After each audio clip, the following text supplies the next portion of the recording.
Welcome, dear listeners. Tonight, let your thoughts drift gently as we take you on a peaceful journey. This is a space for calm, for quiet moments, and for the kind of stories that settle your heart and slow your breath. Make yourself comfortable, close your eyes if you wish, and allow the world to soften around you. Now, let's begin with tonight's story. Today's story is titled, The Legacy We Leave, a Journey of Empowerment and Change. Act 1, The Decision to Climb the Mountain of Whispers. Cale had always believed that some journeys called to you long before your feet ever touched the trail. It was a quiet morning in early autumn when the idea took hold. The city hummed softly outside his apartment window, early rays of sunlight filtering through the blinds in golden streaks. Cale sat at his modest desk, sipping lukewarm coffee, staring blankly at the flickering cursor on his laptop screen. The words for his next travel column refused to come. He had written about ancient forests, old coastal towns, and misty lakes, but something inside him craved more than beautiful landscapes. It craved purpose. His eyes wandered to a bookmarked article from months ago, an obscure piece about an ancient peak known as the Mountain of Whispers. Not just any mountain, but one wrapped in legend. Unlike tourist-filled peaks, this one had no ticket counters or paved paths. It was hidden between folds of lesser-traveled regions, known only to locals and folklore enthusiasts. The article spoke of travelers who heard voices near the summit, whispers that seemed to come from the mountain itself, or perhaps from within. Not threatening, not loud, but persistent. Most dismissed it as wind or overexertion. Others claimed it changed them. Cale felt a quiet pulse beneath his ribs. Something about that phrase, changed them, stayed with him. He closed his laptop, packed his notebook and camera, and within the week, he had a train ticket in hand. No fanfare, no companions. Just a worn backpack, an audio recorder, and an odd curiosity that felt too alive to ignore. He arrived at a Ciru station, a weather-worn stop at the edge of the valley. Beyond it stretched forests cloaked in amber and crimson, signs of the fading season. A small group of locals stood chatting beside a tea stall. They eyed Cale's boots and gear, their expressions unreadable. Heading to the mountain? One older man asked, his voice rough with age. Cale nodded, adjusting his pack. If I can find it? The man exchanged a look with the woman beside him. She handed Cale a folded cloth map with a cryptic smile. Don't stray from the path when the wind turns. And if you hear your name, don't answer. Cale laughed nervously, unsure whether it was a joke. They said no more. The trailhead was a weathered wooden gate half covered in ivy, marked with a single character, memory. The path started gently, winding through whispering cedar trees. Cale breathed in the scent of moss and soil, the air crisper than in the city. Fallen leaves crackled beneath his boots. Birdsong flitted through the canopy. There were no other hikers in sight. A few kilometers in, he stopped to rest on a stone bench carved with symbols he couldn't read. He scribbled notes into his journal. forest thickens. No signs yet of a scent. Air, oddly still. Feels like something watching, but not unfriendly. As the sun began to dip lower, casting long shadows across the trail, Cale heard it soft at first, like a breeze curling through reeds. Then it sharpened, a voice. Low, faint, but unmistakable. Cale. He froze. No one was supposed to know his name out here. He turned around. Nothing but trees. He shook it off as fatigue or a trick of the wind and pressed on, heart pounding just a little faster now. He recalled the tea vendor's words, "Don't answer." So he didn't. But he did write it down. Near twilight, Cale reached the first waypoint, a plateau overlooking the valley. He set up his small tent, lit a lantern, and warmed a rice pack on his portable stove. The sky above turned a dusky violet, stars blinking through the thinning clouds. From this elevation, the true shape of the mountain loomed to the east, far taller and darker than he'd imagined. It didn't rise like a triangle but swirled like a frozen storm, coiling up into the sky, jagged and ancient. Cale recorded an entry before sleeping. Camped at first waypoint. Heard something. Maybe someone.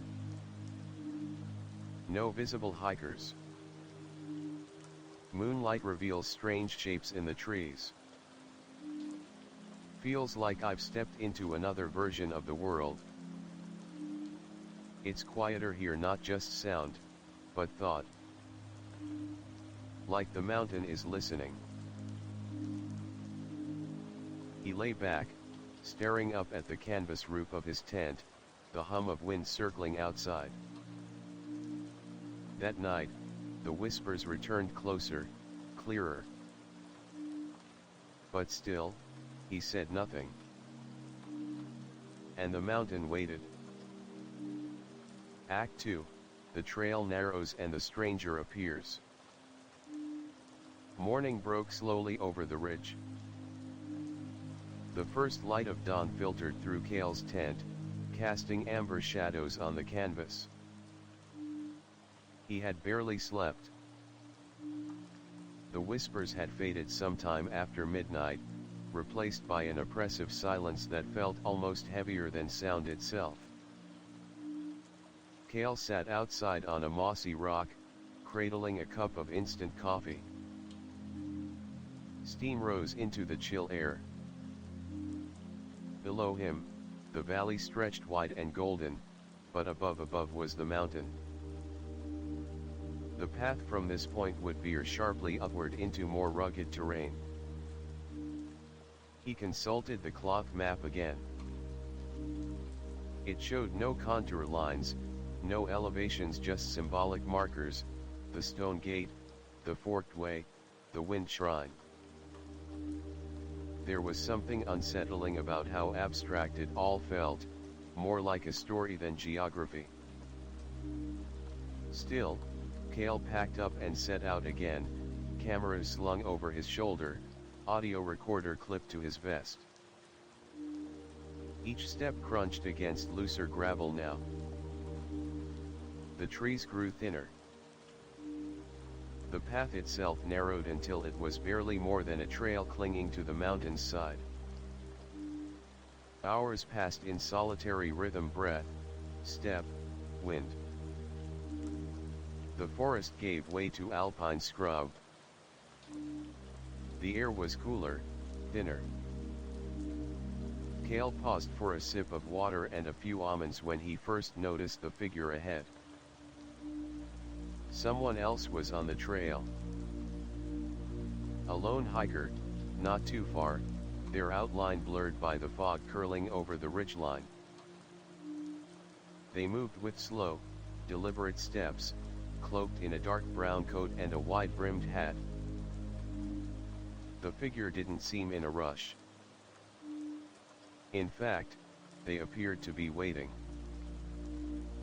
Cale called out, "Hey! Are you heading to the summit?" The figure turned slightly, nodded once, then resumed walking. Cale quickened his pace to catch up. "I'm Cale," he offered.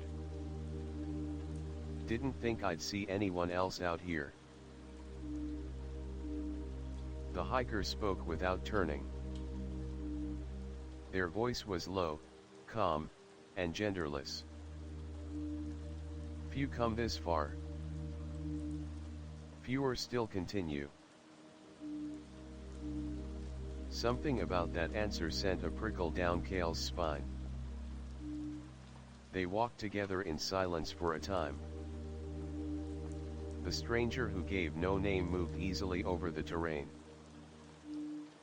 When Cale slipped on a patch of shale, the stranger reached out to steady him without hesitation. "You've heard them, haven't you?" they asked suddenly. Cale hesitated. "The voices." A pause. Then a faint nod. "They get louder the higher you go." At the next rest point, a narrow ledge with a view of the clouds below, they paused. Cale ate a protein bar. The stranger sipped from a simple clay flask. "You climb alone?" Cale asked. "No one climbs alone," came the answer. "Even when they think they do."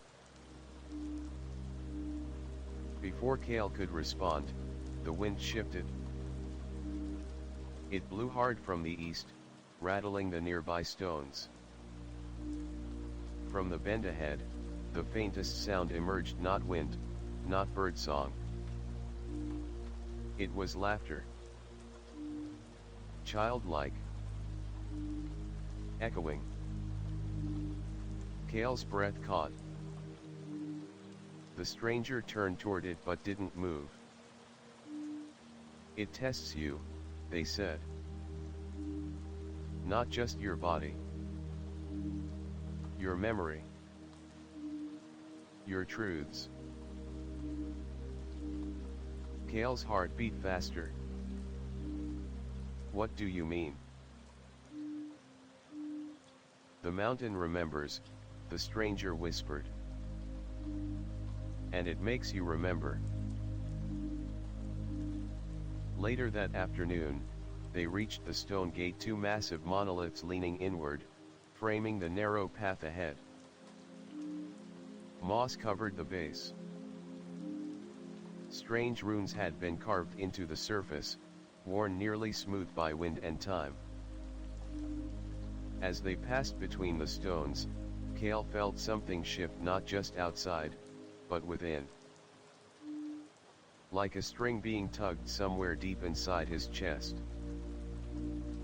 Images flickered in his mind, brief, fractured: a girl's laughter, a paper lantern floating down a river, someone crying in the rain.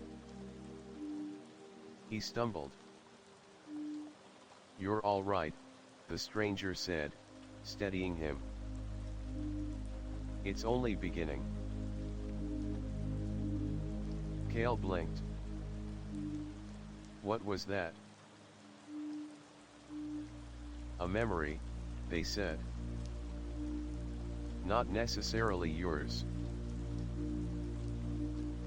By nightfall, they arrived at the forked way, a point where the path split in two. One trail curved sharply up a jagged ridge, the other dipped into a narrow ravine filled with mist. Cale looked at the map. It gave no indication of which way was correct. Which one leads to the summit? He asked. The stranger gave a faint smile. That depends on what you're trying to find. And just like that, they turned and walked toward the ravine, disappearing into the fog. Cale stood at the crossroads, heart racing. The mountain waited. Again.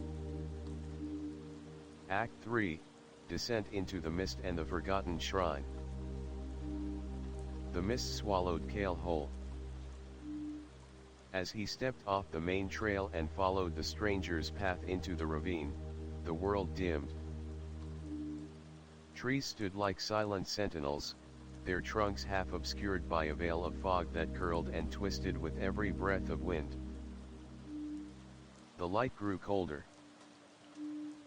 Even the sounds of birds and insects had vanished, as if they too had chosen a different route.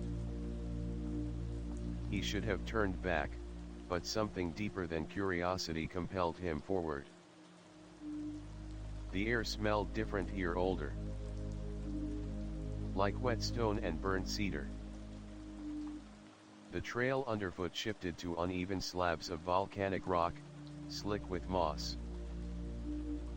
It was barely a path now, more suggestion than structure. Cale's boot slipped once, then again. He steadied himself against a twisted root jutting from the earth like a grasping hand. Ahead, the stranger's figure emerged and disappeared in pulses, cloaked in fog, yet always just close enough to follow. Where are we going? Cale called out. The voice came back, muted but clear. To what the mountain has hidden, and what some have tried to forget. They descended for what felt like hours. Time became distorted in the mist, minutes stretched like taffy, footsteps echoed twice. Cale found himself humming quietly, just to hear his own voice. Then the path opened. They emerged into a hollow, a basin surrounded by jagged stone, the mist parting slightly to reveal a low, ancient structure tucked into the mountain's base. A shrine. It looked as if it had not seen human presence in decades. Moss blanketed the curved roof. Wooden slats sagged under the weight of time. Wind chimes of glass and bone hung silent on frayed strings. Cale felt a sudden weight press against his chest. Not fear. Not entirely. More like awe. He approached the shrine slowly. At the threshold, he hesitated. Is it safe? He asked. The stranger tilted their head. Define safe. Cale stepped inside. The air was thick and still. It carried the faint scent of incense and something else, something like dried flowers, old paper, and a hint of ash. Inside, the walls were carved with names. Hundreds of them. In various languages and scripts. Some fresh, some so weathered they were nearly invisible. And at the center of the room stood a small pedestal. Upon it, a single black feather rested atop a folded note. Cale picked up the note with careful fingers. It read, "You do not climb to escape. You climb to remember what you tried to leave behind."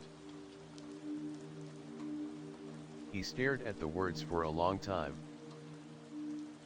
Then he turned to the stranger.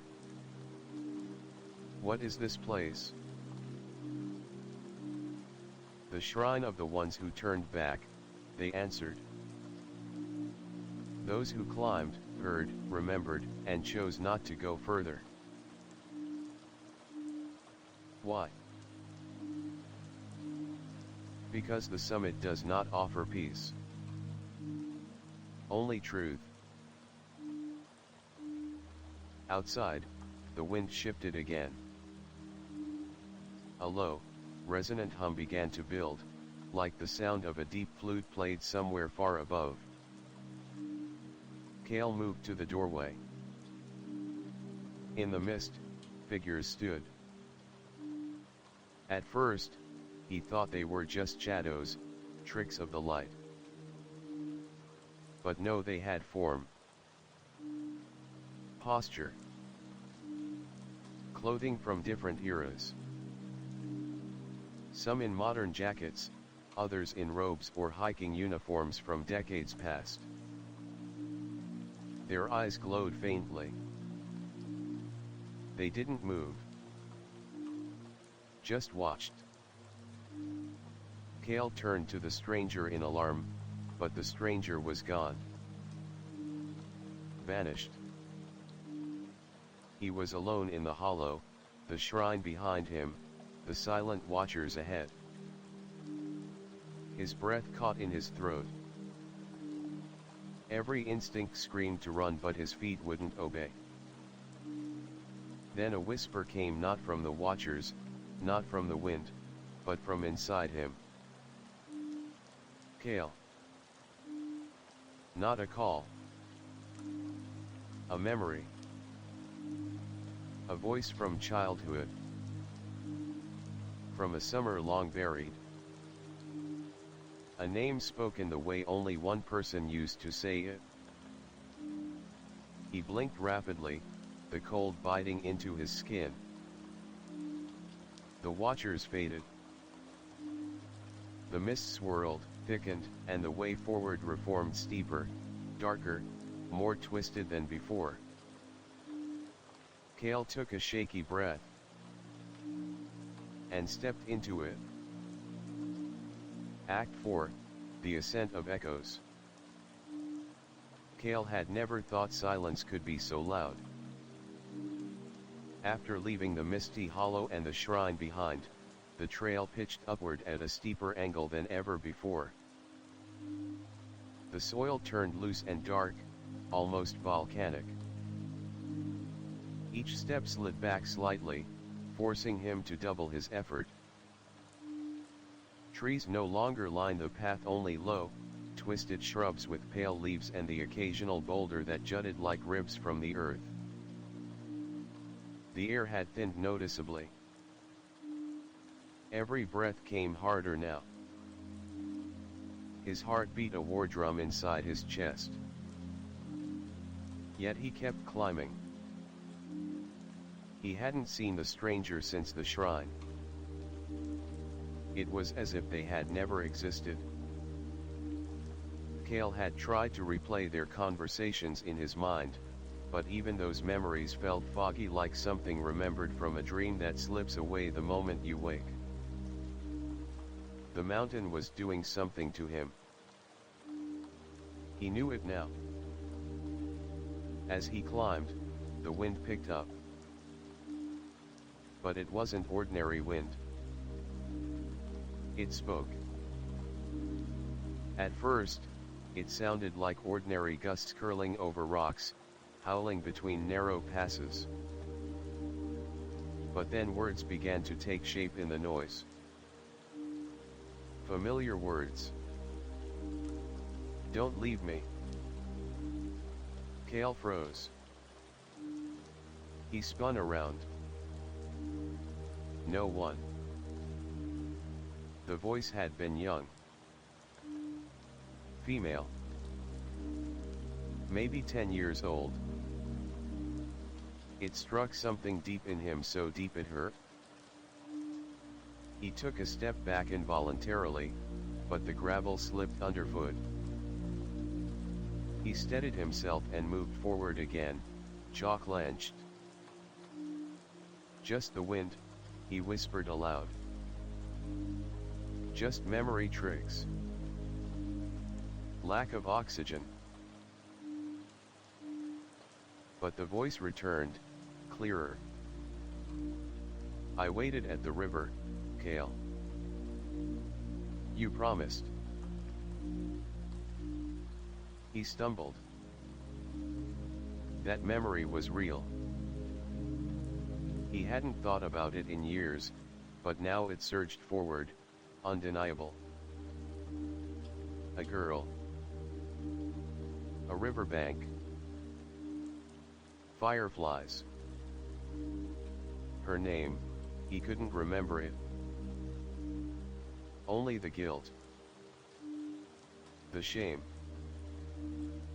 He hadn't come back for her. And now the mountain had pulled her voice from the vault of his mind and thrown it into the wind. He climbed in silence for another hour. The terrain grew cruel. Jagged rocks jutted upward like broken spears. The trail thinned to a single-person path with nothing but void on either side. There were no guardrails. No signs. Just instinct and balance. Then he heard another voice. This time it was his own. You're wasting time again. You always do. That's why she left. Kale stopped walking. His eyes darted around. The wind was still. There was no one else here. But the voice, it was him. Not just the words. The tone. It was a memory, twisted into a weapon. He looked over the cliff's edge. 1,000 feet down, clouds coiled like seafoam, hiding what could be valleys or voids. The voice returned, crueler now. She was right. You never finish anything. This climb, this search for meaning, it's just another excuse to run. Kale gritted his teeth. Shut up. But the voice wouldn't stop. You think you're discovering something. You're just climbing away from your own cowardice. He shouted this time. Shut up. His voice echoed off the cliffs, long and bitter. Then silence fell again. Except, not quite. From ahead, through a narrow rock pass, came a rhythmic sound. Like chanting. Kale hesitated. The voices in his head were one thing, but this was real. He moved toward the sound, crawling between jagged walls until he reached a circular plateau half sheltered by an outcrop. There, standing in a circle, were 7 cloaked figures. Each wore a different colored sash: red, blue, green, gold, black, white, and gray. Their faces were hidden by carved wooden masks. They were chanting in a language Kale didn't recognize, their voices low and melodic, like something between prayer and hypnosis. He crouched behind a boulder, watching. In the center of the circle burned a fire that gave off no smoke. Above it hovered a single object, a memory. Yes. That was the only way to describe it. A floating shard of something glowing and shifting. First it looked like a birthday candle on a small cake, then a photo of a woman laughing by a lake, then a child's hand gripping another. Kale's breath caught. It was his. One of his. The mountain had pulled it out. Suddenly, the masked figures stopped chanting. One turned directly toward where Kale was hiding. "You shouldn't be here yet." The voice was neither hostile nor kind. Just knowing. Kale stood slowly. His instincts screamed at him to run, but his feet stayed rooted. "I didn't choose this path," he said. The other one disappeared. "No," the figure replied. "You disappeared long before you came here." "What does that mean?" The figure stepped closer. The others faded into the mist.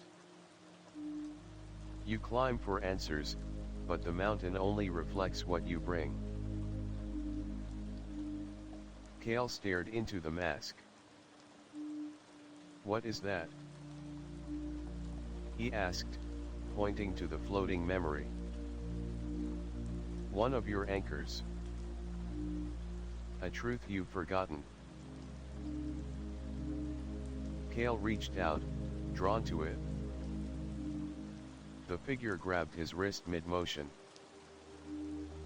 "Are you ready to remember it?" He didn't know, but he nodded. The figure let go. Kale touched the shard. Pain lanced through him. Not physical, emotional. A tidal wave of feeling. That summer. That girl. The day she waited for hours in the rain with the paper boat she made for both of them. How he never came. Because he'd lied. He hadn't wanted to say goodbye. He hadn't wanted to explain that he was moving. So he said nothing. Just vanished. The memory burned. Shame, regret, and the weight of everything he hadn't dared face. When he opened his eyes, the shard was gone. The fire had gone out. And the plateau was empty. The figures, the masks, the chanting vanished like smoke. Only the mountain remained. And the trail still winding upward. Kale stood in stunned silence, the air thinner, colder, sharper than before. But his body felt lighter. As if part of the weight he'd carried since childhood had finally been named. He moved forward again, each step a question. Each breath a choice. The climb was no longer just upward. It was inward. And the mountain whispered still. Act 5, the wind shrine and the names that were erased. The wind had changed. Kale noticed it as soon as he left the echoing plateau behind. It wasn't just colder, it was sharper. Like it had grown teeth. Each gust seemed to bite into his jacket, worming through the seams to find bare skin. But worse than the chill was the sound. It wasn't howling. It was whispering. Not like before. This was more organized. Harmonized. Dozens of voices speaking at once, not in fear or warning, but in rhythm. Like a chorus repeating a prayer. And Kale could swear he heard his name among them. Kale. Over and over. He gritted his teeth and pressed on, using his hiking poles now as the incline grew steeper. The terrain narrowed again. Ridges on either side loomed higher, funneling the wind toward him in violent bursts. At one point, the gust nearly knocked him off his feet. He dropped to one knee, anchoring himself with both poles. The mist above cleared just briefly, and there it was. The wind shrine. It sat like a forgotten temple carved into the mountain's ribs, a half-ruined structure of dark stone and weathered wood, its arches broken, its roof laced with frost. The windows, if they were windows, had no glass, only open slits through which the wind sang. Cale approached cautiously. The closer he came, the louder the chorus became. But now it wasn't just whispers. There were names woven into the air. Dozens. Hundreds. Ren. Haru. Mikhail. Elise. Toma. Quinn. Each name carried a different emotional weight. Some full of sorrow. Others rage. Others still felt like longing. And yet, none of them were names Cale recognized. Still, he couldn't shake the feeling that they had once meant something. Inside the shrine, the temperature dropped 10 degrees in a heartbeat. Cale's breath turned to fog. He lit a small lantern from his pack and held it high. The interior was circular, with concentric rings of stone etched with inscriptions in languages both ancient and modern. In the center stood a pedestal taller than the one in the last shrine. This one held no feather, no note. Instead, it bore a mirror. But the mirror showed no reflection. Cale leaned in closer. He waved his hand. Nothing. No image. Only swirling mist trapped behind the glass. Then, words began to etch themselves across the bottom. Those who climb forget the ones who fell. Cale stepped back. Another gust of wind tore through the shrine, slamming the door behind him shut with a bone-rattling crack. His lantern flickered. And then voices rose from the walls. Not whispers now. Screams. Faint. Echoed. Some begging. Others accusing. You left me. You forgot us. You were supposed to stay. Cale spun around. The mirror now did show something. Not his face, but a scene. A younger version of himself. 16. Leaner. Eyes wider, not yet dulled by the weight of the world. He was at a cliff, overlooking a lake. Behind him, a friend, a boy with auburn hair and an easy grin. They were laughing, skipping stones, talking about running away, starting a life of their own, somewhere no one would find them. But Cale, he left. He went home. The other boy didn't. That night, the friend disappeared. Some said accident. Some said choice. Cale never told anyone what they had talked about. Never admitted how close they'd come to leaving together. The mirror shattered. Glass exploded outward, but Cale wasn't cut. The shards hovered around him, glowing, rearranging. They formed a ring in the air, spelling words in symbols he somehow understood.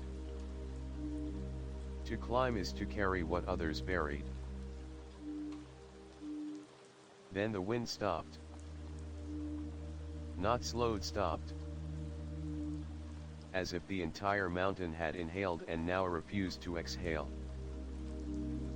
Cale's ears rang in the silence. He fell to his knees. When he stood again, the shrine was dark and quiet. The names on the walls were fading, being erased. He tried to photograph them, but the screen on his camera flickered and went black. The recorder clipped to his vest emitted only static. Outside, the world felt altered. The clouds above now had veins of light running through them, and the stones underfoot vibrated faintly with each step. As Cale turned to leave, he saw a small engraving on the inside of the door, newly visible in the lantern's dim glow. It was his name. Cale Lorne. Freshly carved, still smoking. He touched it. The surface was hot. A whisper pressed against his ear from behind. You are being remembered. He didn't sleep that night. He didn't even try. He set up a temporary shelter under a stone outcropping near the shrine's exit, eyes wide in the cold night. Above him, the stars spun in strange constellations. Shapes he couldn't name. Or maybe couldn't yet remember. At some point in the night, he felt something shift in the air again. A rustling. He opened his eyes to see a figure standing by the edge of the cliff. Not the stranger from before. This one wore no coat, no hat. Just robes of tattered silk that moved despite the stillness of the wind. Its face was covered by a veil of ash-colored fabric. Cale didn't move. The figure raised one hand. Pointed up. Then vanished. Cale sat there until the first light of dawn burned the frost from his shelter. He stood, packed, and without hesitation, continued upward. He no longer feared the whispers. He carried them now. Each one a fragment of a story unfinished. Each one a name being remembered again. And the summit called. Louder than ever. Act 6, The Path of Bones and the Rain That Remembers. Cale had never imagined a path like this. The stones beneath his boots weren't just jagged rocks anymore. They were bones. Long, smooth, curved. Some broken, some complete, all embedded in the earth as if they had always been there, woven into the mountain's very fabric. A grisly reminder of the lives that had come before. The path stretched upward through the pass, the bones forming a narrow winding staircase. A monument to the fallen, perhaps. Or to those who had climbed and failed. It was a winding trail of death, and yet Cale couldn't turn back. The mountain seemed to push him forward, as though it had its own mind, its own will. He felt the rain before he heard it. A light mist began to fall, cool and soft at first, almost like a blessing. But as it thickened, Cale felt something more, something alive in the droplets.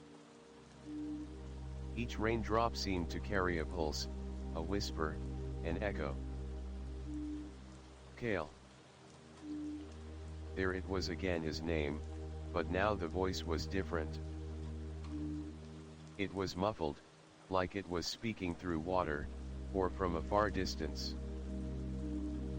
Cale stopped walking. His breath became heavy, each step more difficult than the last. He was no longer alone. The whispers from the rain were filling the air around him, mixing with the memory of the voices from the shrine. The bones creaked beneath him as he shifted his weight.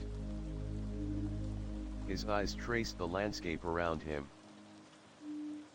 A bleak, jagged ridge stretched out before him, cutting through the clouds like the edge of a blade.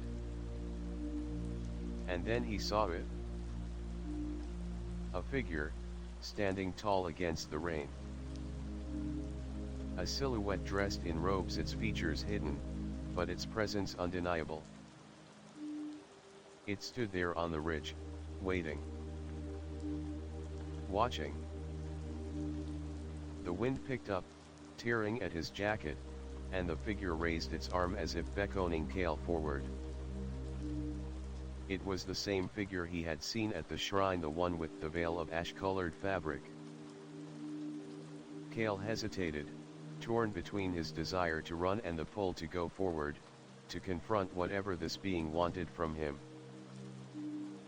He took a deep breath and moved toward it, his legs heavy, the path of bones now seeming even more treacherous with each step. The rain began to fall harder.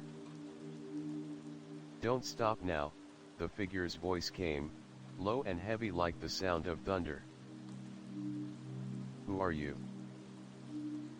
Cale shouted, but the wind swallowed his words before they could reach the figure.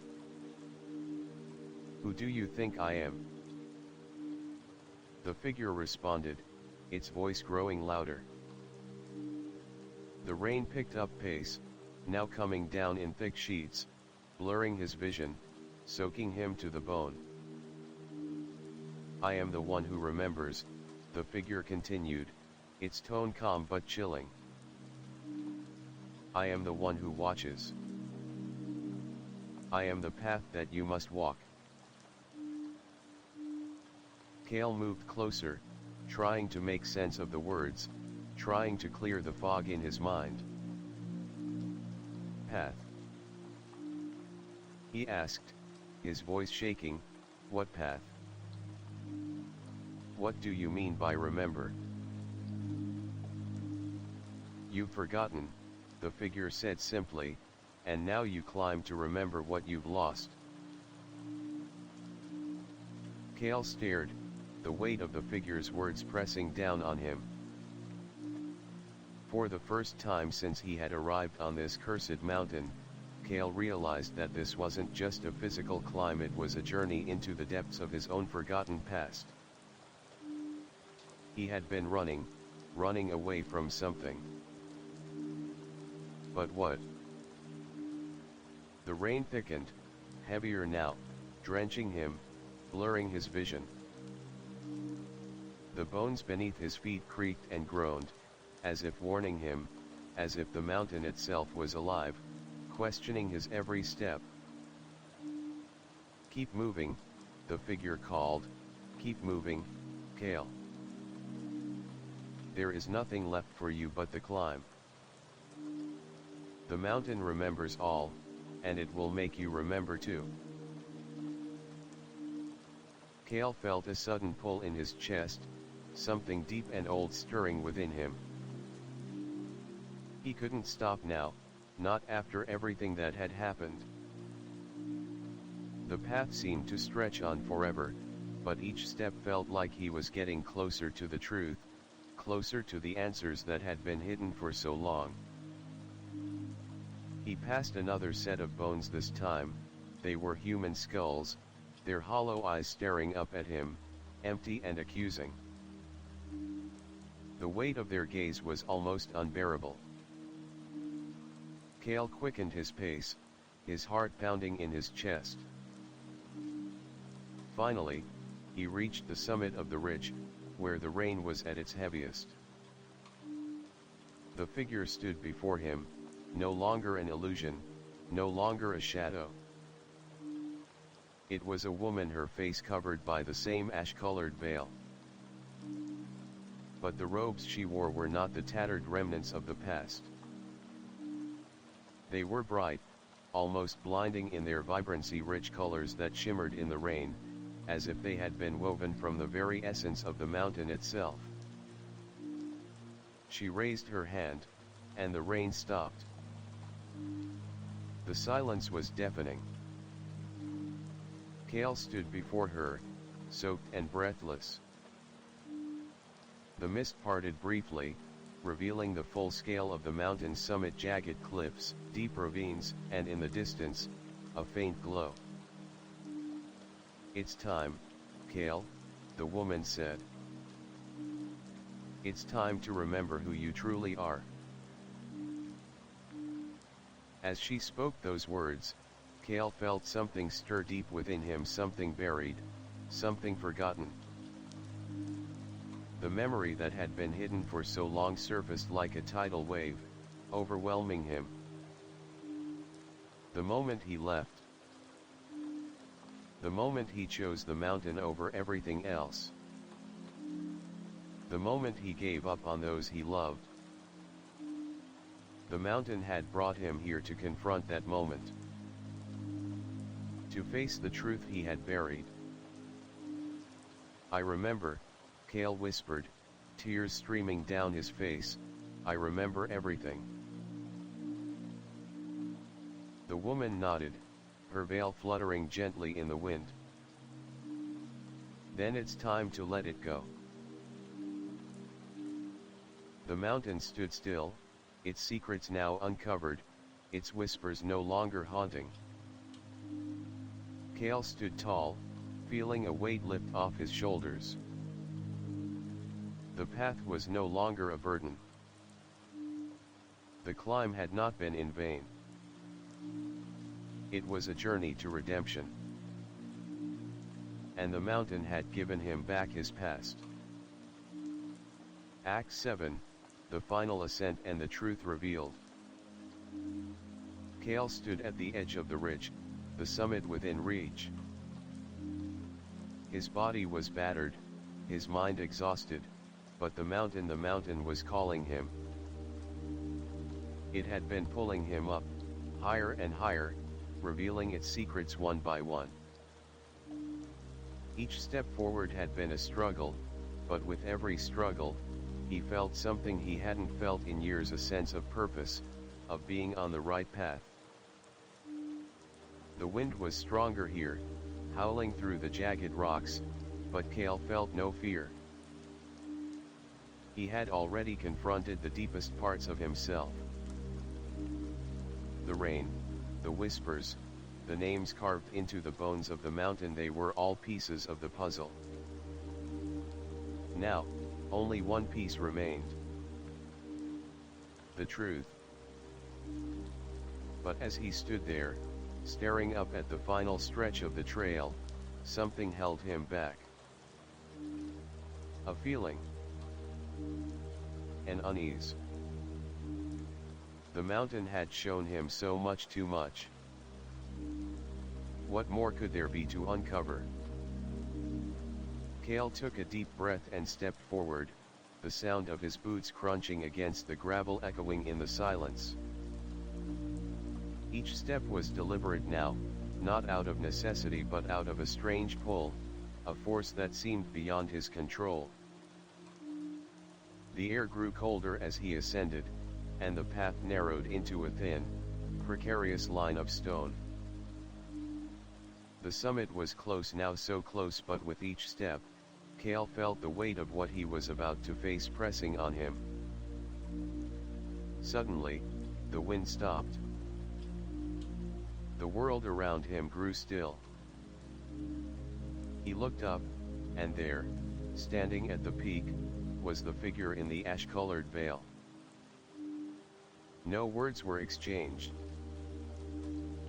The figure simply raised one hand, pointing toward the summit.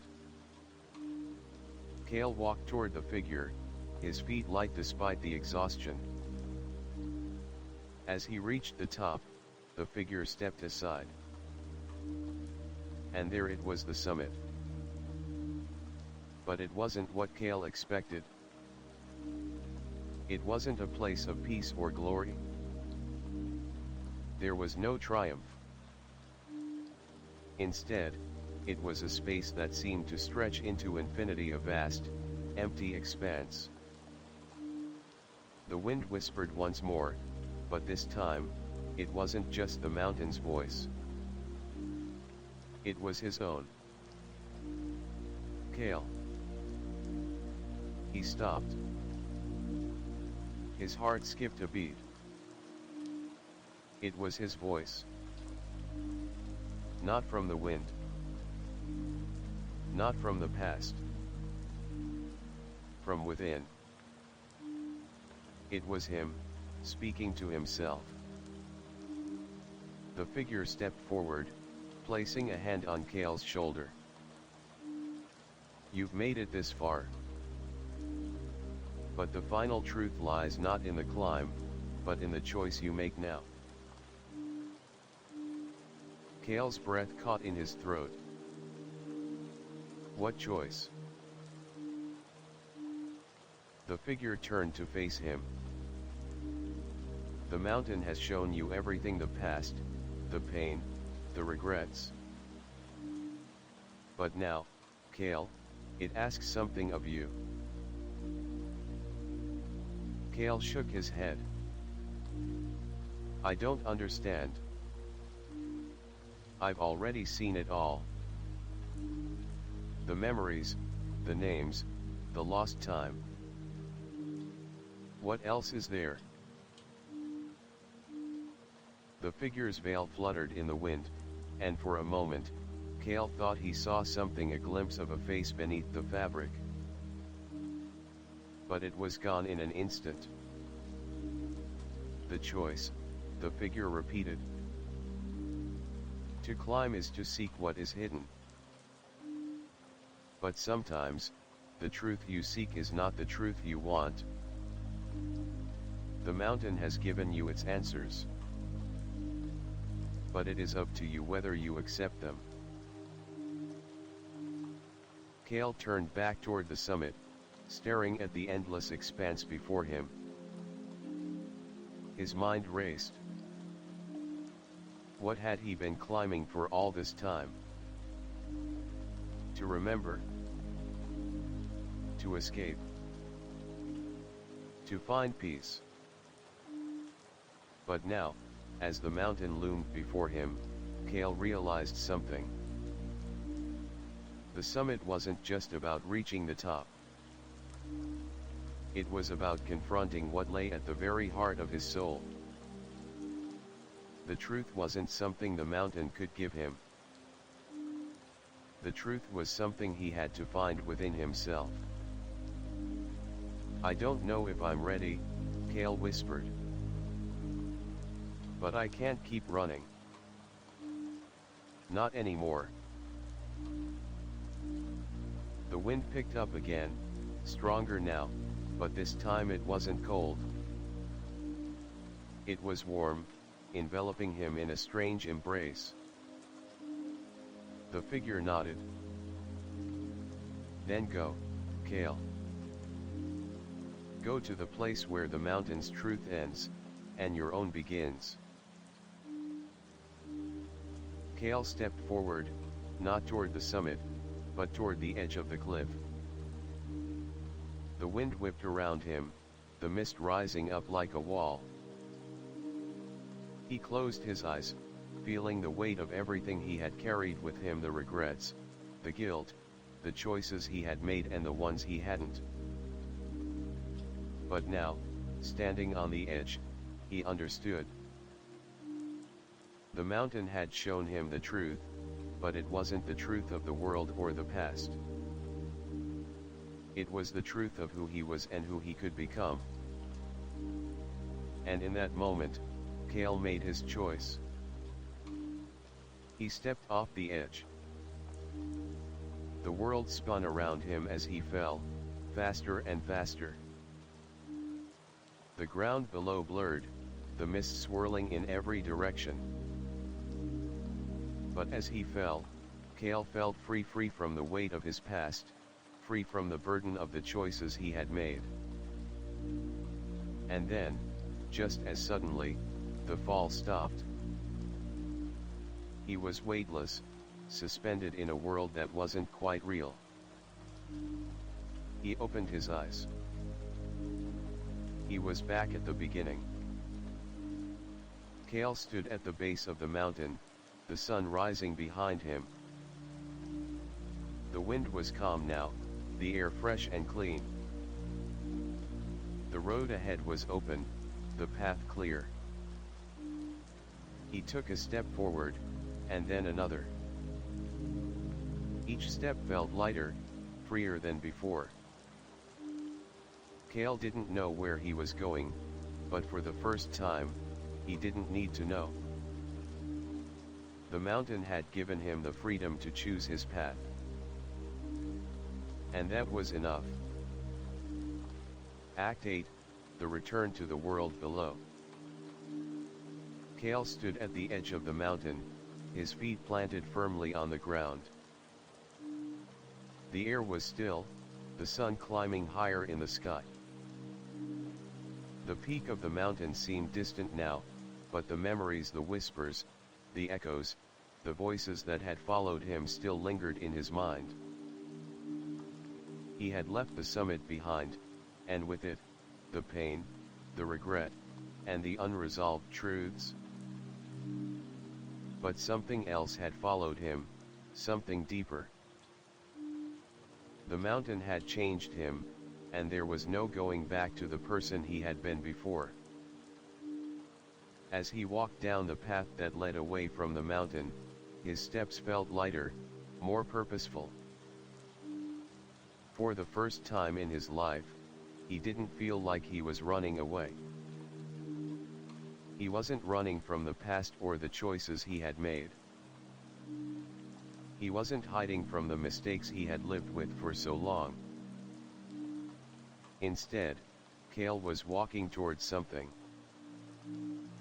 The path was narrow, winding through the trees and the rolling hills below.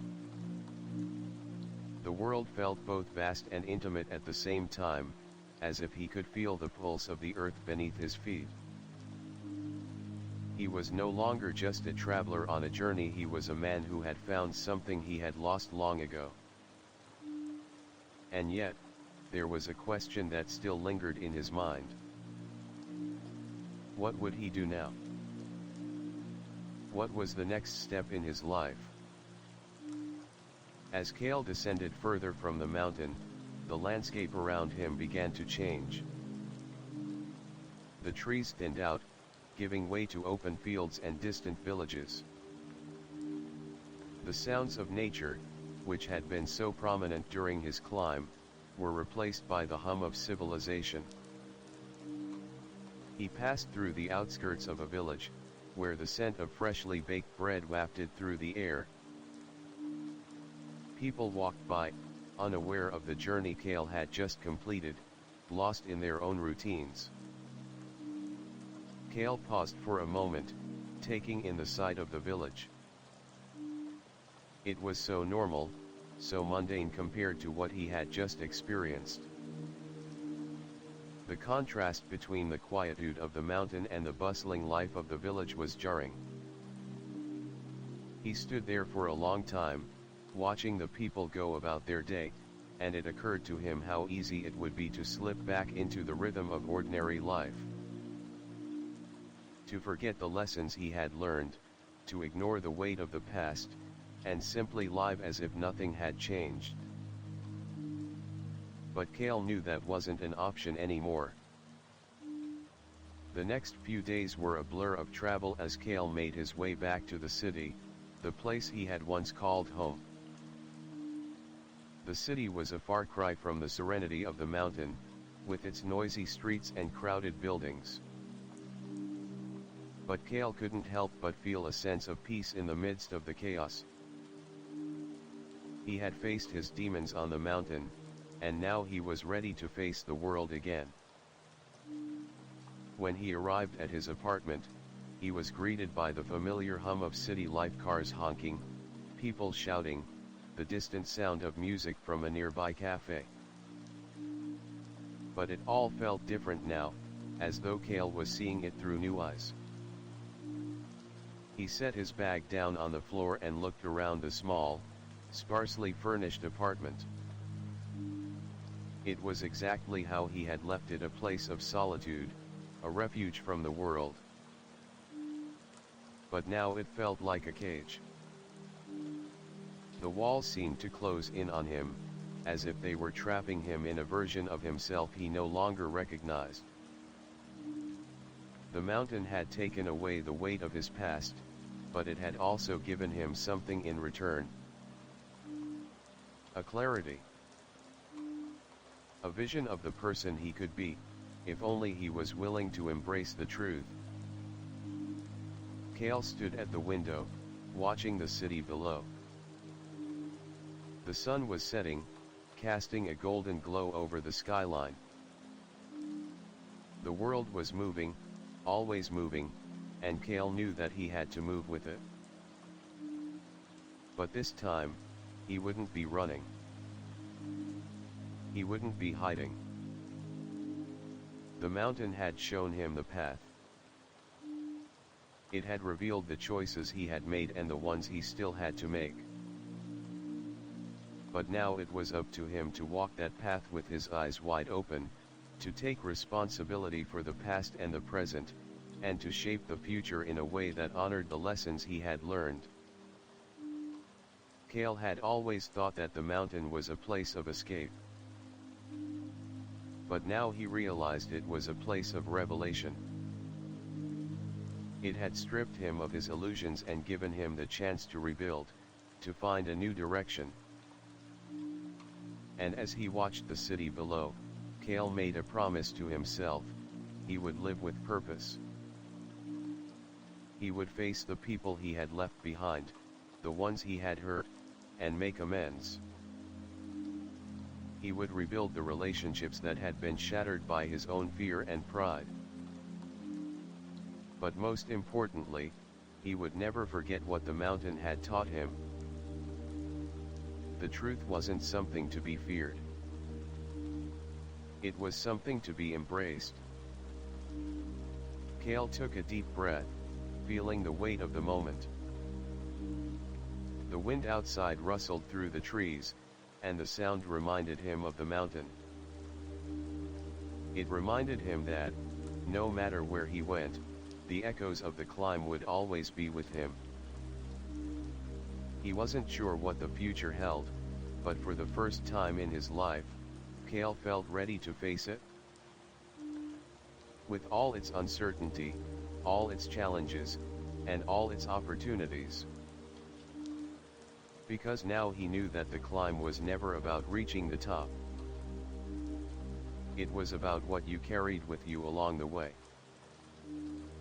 And Cale was ready to carry it all. Act 9, The Journey Within. The city had never felt so loud. Cale had thought that once he left the mountain, things would fall into place. He had learned the truth about himself, about his past, and the mistakes that had defined him. But now, back in the chaos of his former life, it all felt like a distant dream, something he had touched, but was now slipping away. The noise, the rush, the weight of old regrets, they were louder than ever. The apartment, once a refuge, now felt like a cage. The walls that had once shielded him from the world now seemed to press in on him, reminding him of the choices he had made. But there was no turning back now.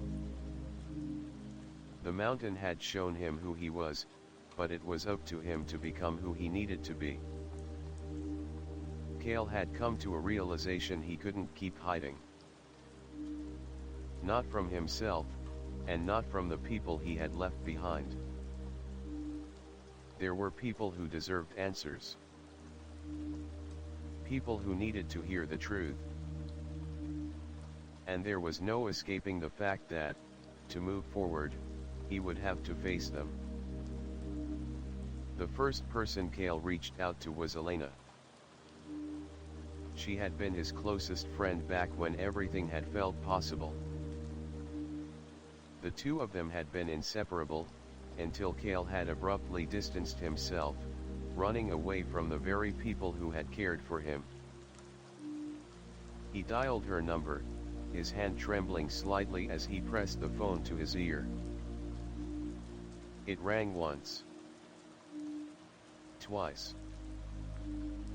On the third ring, she answered. Cale. Her voice was hesitant, but there was a hint of warmth, as if the years hadn't completely erased the bond between them. I wasn't expecting to hear from you. Cale swallowed hard, his heart racing. I know. I don't know how to say this. But I owe you an apology. For everything. For the way I disappeared, for the way I pushed you away.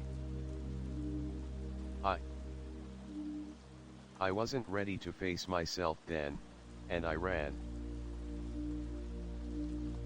There was a long pause on the other end of the line. Cale could almost hear her processing his words, the hurt that lingered in her silence. Finally, Elena spoke. Cale, I don't know if you can fix everything. But you're here. And that's a start. I think I need time to process, but thank you for calling. Really? I didn't know if I'd ever hear from you again. Cale closed his eyes, feeling the weight of her forgiveness wash over him. It wasn't everything, there was so much more to be done, so much more to repair, but it was a start. The next person Cale reached out to was his family. His mother, who had always tried to reach him even when he shut her out, and his younger sister, who had always looked up to him despite his faults. It was his mother who answered first. Cale, she said softly, as if she were afraid he might disappear again, I've missed you so much. I've been waiting for you to come back. I'm sorry, Mom, Cale said, his voice breaking. I never meant to hurt you. I never meant to make you feel like you weren't enough for me. There was a long silence before his mother spoke again. Cale, all I've ever wanted was for you to be happy. I'm not mad at you. I just want you to come back to us. Her words pierced through him like an arrow, hitting him straight in the heart. Cale had spent so long running from the people who loved him, and now they were telling him that they still cared. Still wanted him to come home. I'll do better, Mom. I promise. I've learned so much, and I'm ready to be the person you always believed I could be. With every conversation, every step Cale took, he felt a weight lifting off his shoulders. But it wasn't just the people he had to face, it was himself. He had spent years hiding from his own reflection, running from the person he had become, too afraid to confront the mistakes he had made. The mountain had stripped him bare, had shown him the truth about the choices he had made and the pain he had caused. But it was up to him to face that truth and make things right. Cale spent the next few weeks reconnecting with those he had left behind. Some relationships were easier to mend than others, but each conversation, each step forward, brought him closer to finding peace. He found himself talking openly about his fears, his regrets, and the journey he had taken up the mountain. It wasn't easy, but it was real. And with each person he spoke to, he began to rebuild the bridges he had burned. Slowly but surely, he was finding his way back to the world, not as the man who had run away, but as the man who had faced his own demons and was ready to build something better. But the final step, the one that would truly change everything, was facing the truth of what he had done to himself. Cale sat alone in his apartment one evening, staring out the window at the city below. The lights of the city flickered like stars, each one representing a life, a story, a memory. He thought back to the days before he had climbed the mountain, the way he had felt trapped in his own skin, running from the past, running from the pain. But now, as he looked at the world before him, Cale realized that the pain wasn't something to be escaped.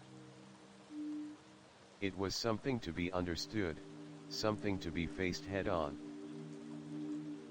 The mountain had shown him the way. It had given him the truth, but it was up to him to live it. Cale took a deep breath, stood up, and walked over to his desk. He picked up his journal, the one he had started on the mountain, and began to write. Not about the climb, not about the whispers or the memories, but about the future. He wrote about the person he wanted to be, about the relationships he was rebuilding, about the life he wanted to create. And as he wrote, he realized that the journey wasn't over. It had only just begun. Act 10, The Road Ahead. Cale stood at the door of his apartment, his hand resting on the handle. He had just finished another long conversation with his mother, and for the first time in years, he felt a sense of closure. Not just with her, but with himself. The past few weeks had been a whirlwind of reconnections. Every conversation, every moment spent rebuilding the bridges he had burned, had been a step toward reclaiming the life he had once lost. But now, standing in the quiet of his apartment, Cale knew that the real challenge had only just begun. The mountain had given him clarity, but it hadn't given him the answers to the hard questions. It hadn't told him what to do next. That was something he had to figure out on his own. He stepped outside into the cool evening air. The streets were bustling with life, as usual, but Cale felt like he was seeing them for the first time. The city was a place he had once felt disconnected from, but now it seemed full of possibilities. For the first time, he felt like he could belong here again.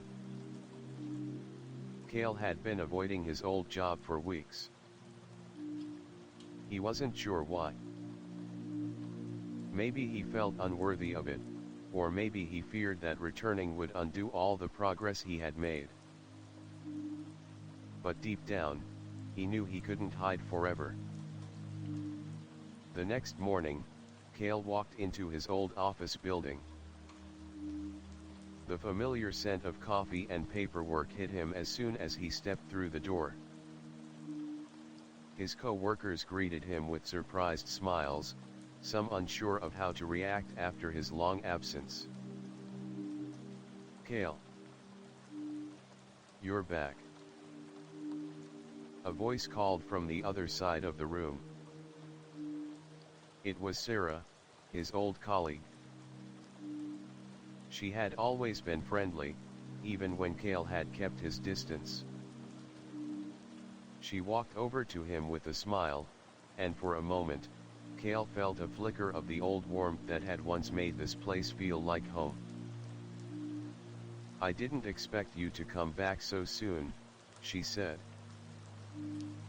"We all thought you were, well, you know, taking some time off for personal reasons."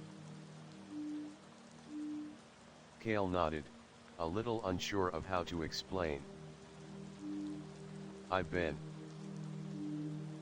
figuring things out. I've had a lot of time to think, and I'm ready to come back." Sarah raised an eyebrow but smiled. "Good to hear. We've missed you around here." Kale gave her a small smile in return. "Thanks, Sarah. I've missed this too." The first few days back at work were a blur of meetings, emails, and the usual office bustle. But Kale couldn't shake the feeling that he wasn't quite the same person he had been before. The weight of the past, the mountain, and the truth he had uncovered, it all felt so far removed from the mindless routine of office life. But as the days passed, he started to realize something. This wasn't the life he had been avoiding. This was the life he had left behind.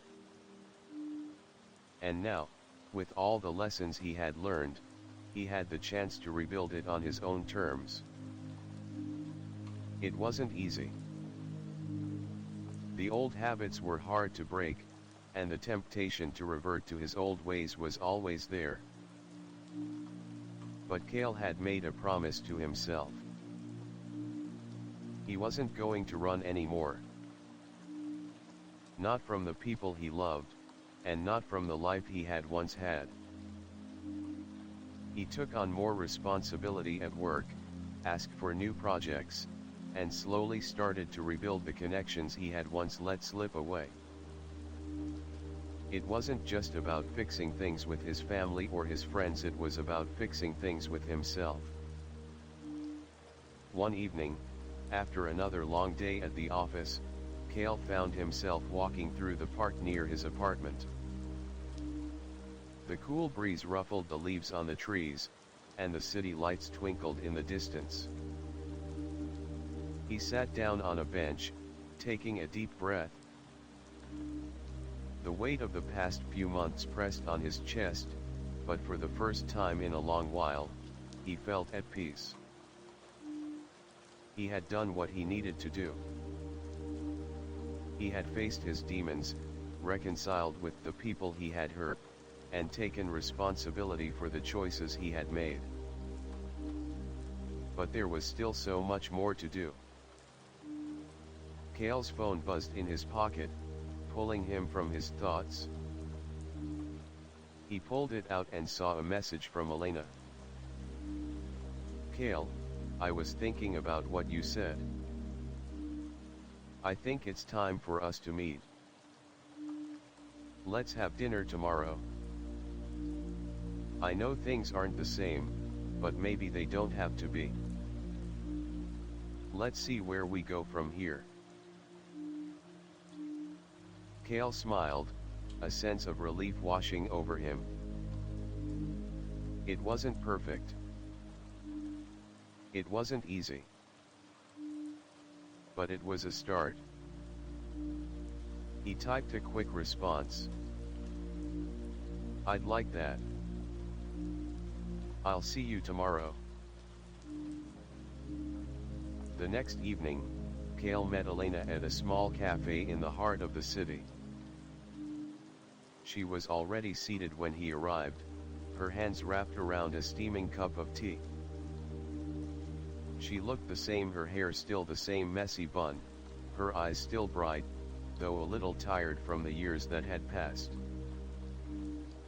"Hey," Cale said, sitting down across from her. "It's good to see you." "You too," Elena replied, offering a small smile. "I'm glad you reached out. It's been a long time." Cale nodded. "I know. And I'm sorry. For everything. For disappearing. For not being there when you needed me." Elena raised an eyebrow, but there was no anger in her eyes. "You're here now. That's what matters." They spent the evening talking. At first, it was awkward. There were so many years to fill in, so many things left unsaid. But slowly, the conversation started to flow. They talked about their lives, about the time that had passed, and about everything they had missed. By the end of the night, Cale felt something he hadn't felt in a long time, a sense of hope. Not everything was fixed. There were still things to work through. But they were talking. And that was a start. As they parted ways, Elena gave him a hug, one that felt both familiar and new. "Thanks for coming back, Cale," she said softly. "I think we're going to be okay." Cale smiled, watching her walk away into the night. He still had a long road ahead of him, but for the first time in a long time, he felt ready to face it. Act 11, The New Path. Cale sat at his desk, staring at the blank screen in front of him. The city buzzed below his apartment, a symphony of distant car horns, chatter, and the occasional laugh echoing through the night. But Cale didn't hear it. He couldn't. His mind was elsewhere, wandering back to that conversation with Elena from the night before. It had been a turning point. She had told him that it was okay. That they didn't need to pick up where they left off, they just needed to find a new place to start. And Cale realized, then, that he hadn't just been running from the people in his life. He had been running from himself, from his own feelings of inadequacy, from the mountain of expectations that he had built around himself. He had told himself that everything would change once he reached the summit, that he would find clarity, peace, the answers he had been seeking. But it wasn't that simple. The truth wasn't a place, it was a path that he had to walk, one step at a time, just like everyone else. But the question remained, what path would that be? For the first time in his life, Cale didn't have the answer. He didn't know what the future held. And for once, he didn't need to know. The mountain had taught him that the journey wasn't about knowing the destination, it was about walking with purpose, even when the path wasn't clear. But as the days passed, Cale began to realize something. He had been living for everyone else for so long, trying to meet their expectations, trying to live up to some ideal version of himself that didn't even exist. Now, for the first time, he could choose for himself. He could define his own future. Cale decided to take some time off work. He couldn't keep going in the same cycle, caught in the same grind of daily life. He needed space. Time to breathe, to think, to create.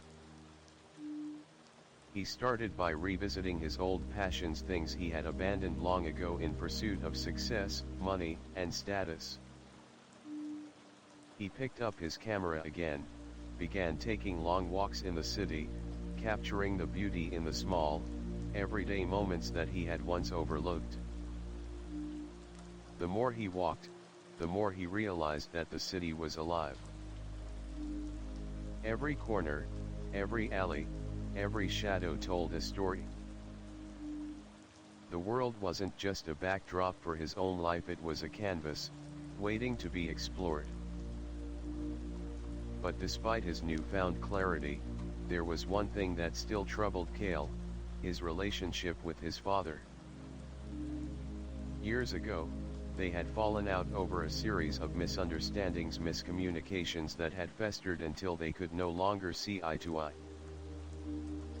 His father had always wanted Cale to take over the family business, to follow in his footsteps and carry on the legacy. But Cale had always resisted, always felt that there was more to life than just living up to someone else's expectations. Now, with everything that had happened, the climb, the mountain, the revelations, Cale realized that he couldn't move forward without addressing the one relationship that had defined so much of his life. He dialed his father's number. The phone rang once, twice, and then his father picked up. "Cale." His voice was surprised, but there was no anger. No bitterness. "It's been a long time. What's going on?" Cale cleared his throat. "Dad, I think it's time we talked.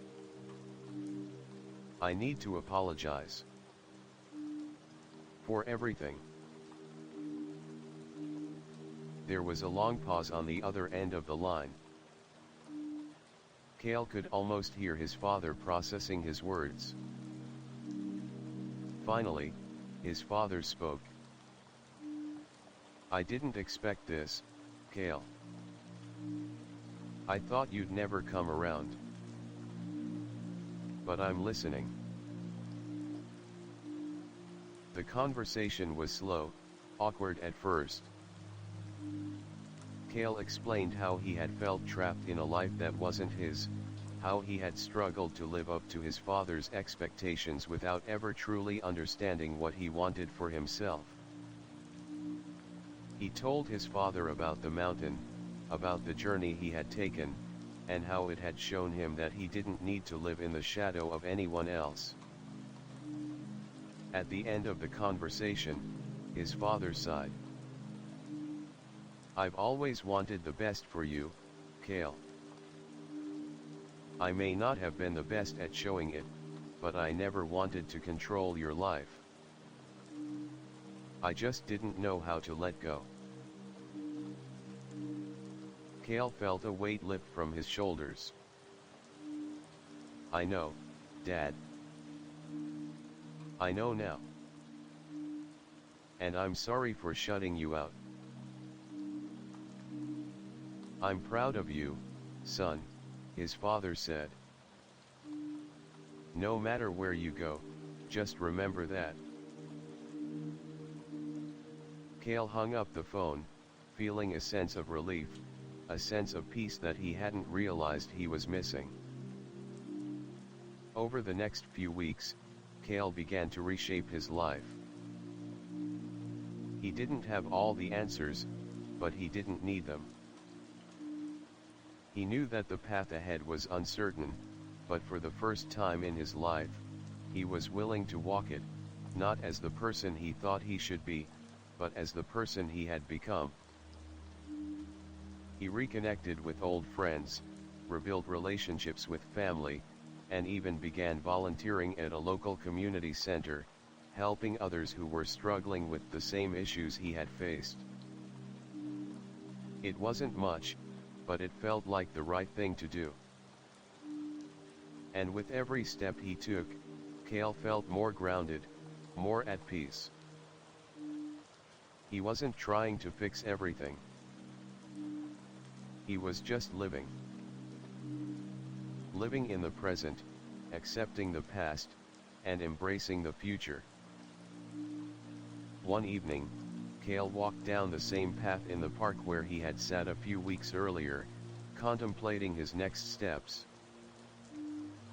But this time, he wasn't lost in thought. This time, he felt like he was exactly where he was supposed to be. He stopped at the bench where he had sat before and sat down, looking up at the stars. The wind had picked up again, but it didn't feel cold.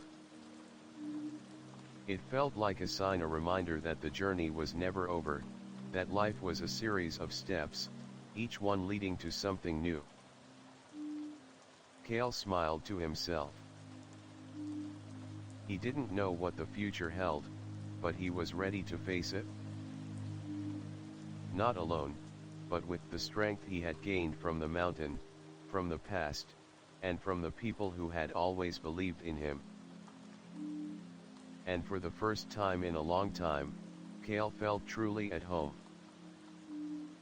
Act 12, The Horizon Beyond. Cale had walked the city streets countless times before, but now everything felt different. The buildings, the people, the sounds, all of them seemed to hold new meanings, new opportunities. It wasn't just that he had changed, it was that the world itself had changed around him. Everywhere he went, Cale saw possibilities. Opportunities to grow. To help. To create. He had learned that the journey wasn't just about fixing things with the past. It was about shaping the future, taking what he had learned, and using it to build something new. A new life. A new path. A new Cale.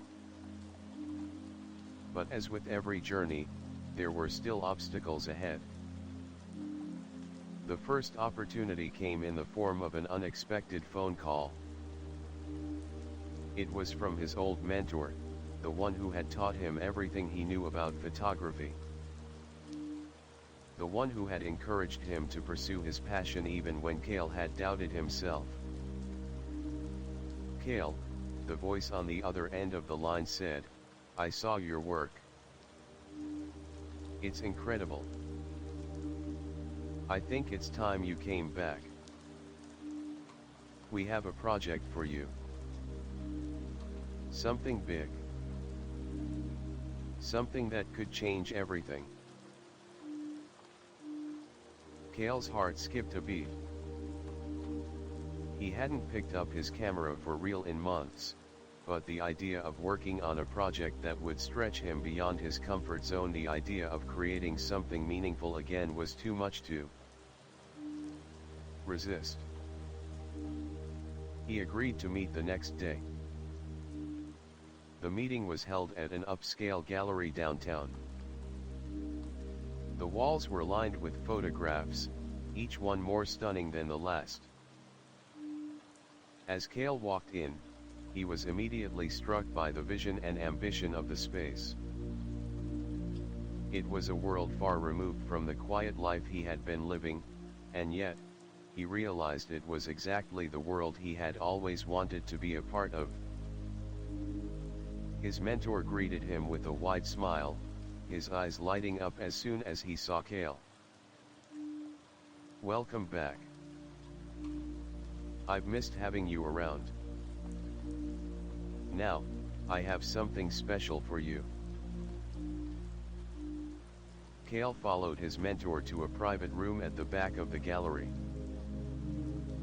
There, hanging on the wall, was a large canvas, a photograph of a vast, barren desert. The colors were muted, almost sepia, and yet there was something about the image that made Cale's chest tighten. It was raw, Real, haunting. This, his mentor said, is the project. A new series. We're planning to travel to some of the most remote places on Earth, places that no one else dares to go. I need someone with your eye, someone who can see the beauty in the darkness. Someone who isn't afraid to push the boundaries. Cale's breath caught in his throat. This was it. The opportunity he had been waiting for. To travel, to create, to live a life that was truly his own. But the weight of it all, of the responsibility, of the risk, settled over him like a storm cloud. He wasn't ready to leave everything behind again. He wasn't ready to put himself out there in such an exposed way. But as he stood there, looking at the photograph, he realized something. The mountain had taught him that growth didn't come from comfort. It came from challenge. From embracing the unknown. From stepping into the darkness and finding the light within it. I'm in, Cale said, his voice steady but filled with excitement. His mentor smiled again, the kind of smile that only came when you knew someone had finally found their purpose. I knew you'd say that. The next few weeks were a whirlwind of preparation. Cale found himself booking flights, packing gear, and brushing up on his photography skills.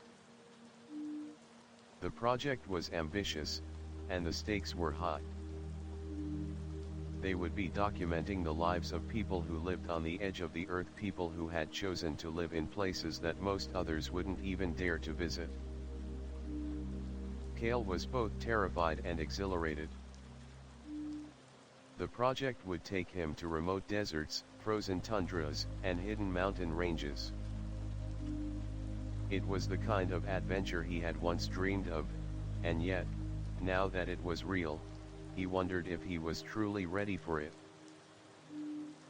He spent a lot of time thinking about the people he had left behind. Elena. His family. His friends. He had made peace with them, but the truth was, he wasn't sure how he would balance this new chapter of his life with the relationships that had once defined him. But he couldn't dwell on that now. This was his chance to make a real difference, to create something that mattered, to leave behind a legacy that was truly his own. The first stop was a small village in the Sahara Desert, where the air was thick with dust and the sun beat down relentlessly on the earth. Cale could feel the weight of the land pressing against him as soon as he stepped off the plane. This was the edge of the world, and it was both humbling and terrifying. The people there were unlike any Cale had ever met. They lived simply, with a deep connection to the land and to each other.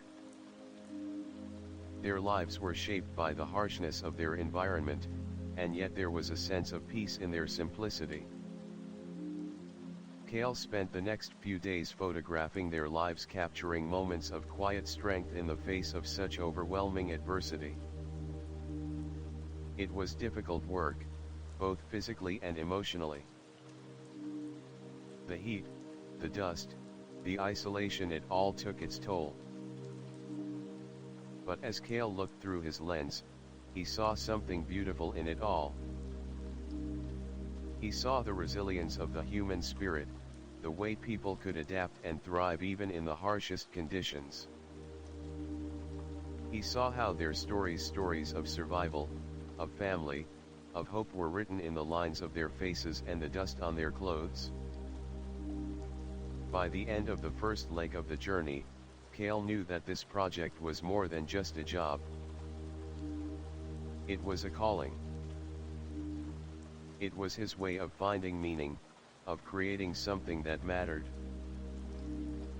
And as he looked through the photographs he had captured, he realized that the path ahead was more clear than ever before.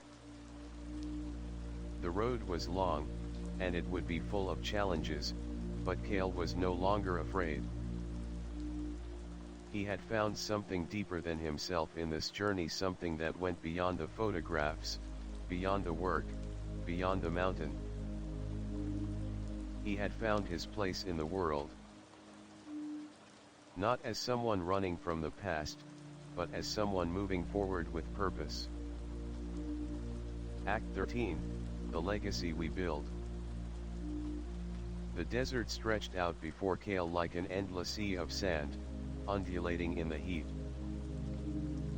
The sun was an unforgiving overseer in the sky, its rays reflecting off the dunes, making the air shimmer with the intensity of its light.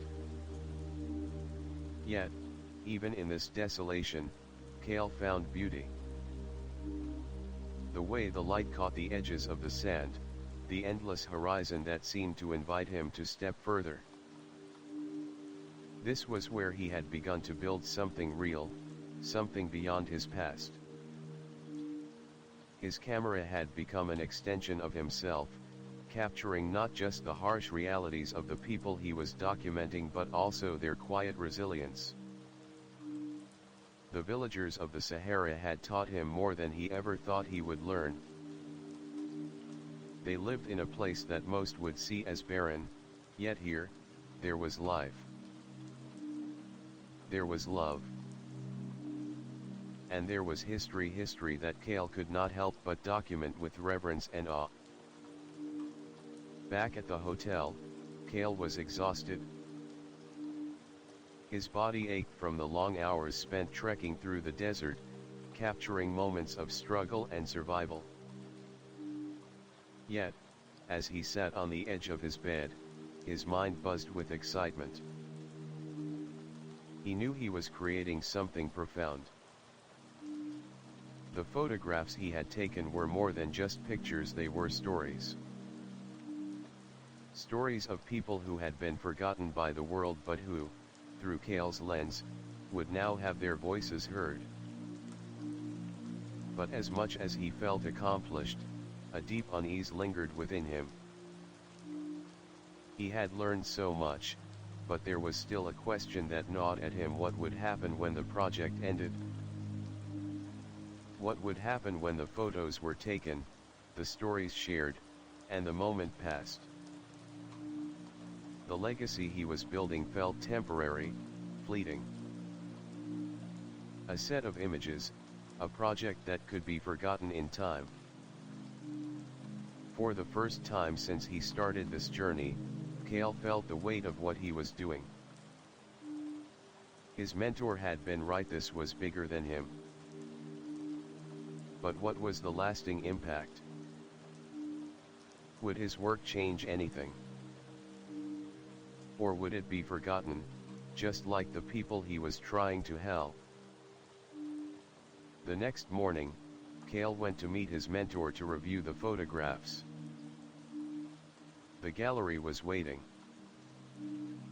It was time for their first big exhibit, and Cale had been working non-stop, pouring himself into the project with fervor. His mentor greeted him warmly but with a knowing look in his eyes, as if he could sense the doubt that had crept into Cale's heart. "You've done good work, Cale," his mentor said as they walked through the gallery. "I've seen the images. They speak volumes. But what's more important than the work itself is what you do with it." Cale frowned, confused. "What do you mean?" His mentor stopped in front of one of the larger photographs, a stunning portrait of a woman in the desert, her face etched with the story of survival. "These photos are your legacy. But the question is, Cale, how do you use that? How do you ensure that the people you've captured aren't forgotten after the exhibit closes?" How do you give their stories life beyond the walls of this gallery? Cale felt a sudden pang of realization. The gallery would open, people would admire the photos, and then... what? Would it end there? He had thought he could tell their stories through images, but what if that wasn't enough? What if the real change had to come from something deeper, something more than just the pictures? The conversation lingered in Cale's mind as he returned to his hotel room that night. He sat at his desk, staring at the photographs on his laptop screen, but none of them seemed to have the same meaning anymore. They were beautiful, yes. Powerful, even. But he couldn't shake the feeling that he was just scratching the surface of something much larger. It was then that he realized the project wasn't just about telling stories. It was about giving people a voice. A chance to be seen, heard, and remembered. This wasn't just a gallery exhibit. This was a movement. It had to be. He needed to find a way to make sure the stories didn't end with the photographs. He needed to find a way to take the legacy of these people and keep it alive.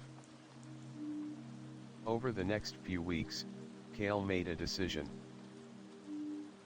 He would use the project to do more than just raise awareness. He would partner with organizations that worked with the people he had photographed, ensuring that their stories would lead to real change. He would create a platform where their voices could continue to be heard, long after the exhibit had closed. And he would travel to more remote areas, continue the work, and build connections with the people who lived on the edge of society. He reached out to local NGOs, to foundations that work to improve the lives of people in marginalized communities. He pitched his idea to them, a collaboration between his photography and their efforts to create tangible impact. This wouldn't be just about images. It would be about creating opportunities, funding education, and giving these communities the resources they needed to thrive. The response was overwhelming. NGOs were eager to partner with him, and within months, Cale was traveling again, this time not just to photograph, but to help. He began to work with local artists, education leaders, and activists to create lasting programs that would support the communities he had documented. The photographs became a tool, a means to spark conversation and raise awareness, but it was the work on the ground that would change lives. Cale found himself in a new world, one where his work wasn't just an artistic pursuit. It was a call to action. And as he looked around at the people he had met, at the children who were able to attend school because of the programs they had created, Cale felt something shift deep inside him. This was his legacy. The months passed, and Cale's life changed in ways he had never anticipated. The projects grew, the partnerships flourished, and the stories of the people he had photographed began to make a difference. The gallery exhibits turned into traveling shows, and more people came to see the images, but also to learn about the work being done to help these communities. One evening, as he sat at a small cafe in a village he had visited months earlier, Cale received a message from his mentor. It was a simple message, but it filled him with pride. "You've done it, Cale. Your work isn't just art. It's a movement. A legacy that will endure. You've built something that will last." Cale smiled and set the phone down. He wasn't doing this for the recognition. He was doing it because it was the right thing to do. But hearing those words, knowing that his mentor had seen what he had built, made him realize that maybe, just maybe, he had found his true purpose. As the evening sky darkened and the stars began to shimmer above, Cale reflected on his journey. He had climbed a mountain, both literal and figurative. He had learned that the true test wasn't about reaching the top, it was about the people you met along the way, the stories you told, and the impact you left behind. And as Cale looked out at the horizon, he knew the road ahead would never be easy. There would always be challenges, always be obstacles. But he was ready. He had a new path now, one that was truly his own. And that, he realized, was the legacy he had been building all along. Act 14, The World Beyond. Cale stood at the window of his apartment, watching the city below. It was early morning, the sky still painted in shades of purple and pink as the sun began its ascent. The world outside was waking up, just as he was. His journey had taken him to places he never imagined, places that had opened his eyes to new perspectives, new ways of seeing the world. The project had evolved beyond what he had expected.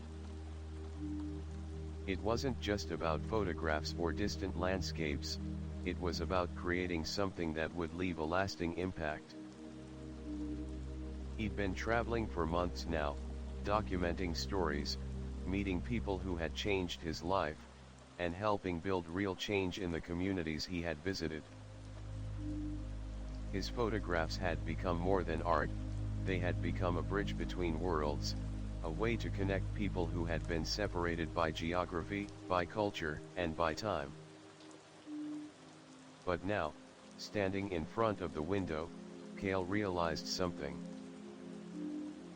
This project, this path he had been walking, wasn't just about the work he was doing.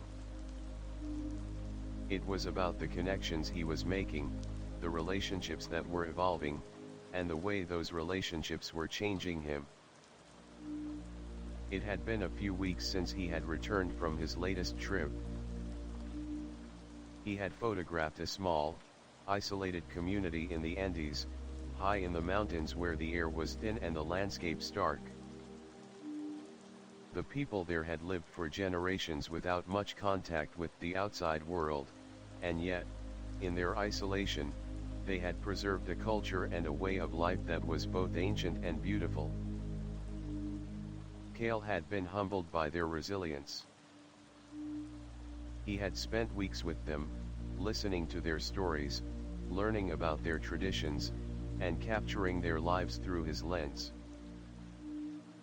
But more than the images, it was the people that had left a lasting impression on him. He had promised them that he would bring their stories to the world, that he would show the world the beauty they had kept hidden for so long. But now, standing there, Cale realized something deeper. The more he saw, the more he understood, the more he felt a sense of responsibility. The work he was doing was no longer just about photography. It was about creating something bigger, a movement, a platform for the unheard, a way to bring people together across cultures, across barriers. As he sat down at his desk, Cale opened his laptop and began reviewing his photos from the Andes. The colors were vivid, the landscapes breathtaking.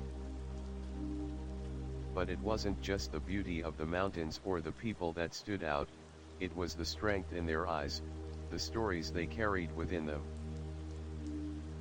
These were people who had been overlooked, forgotten by much of the world.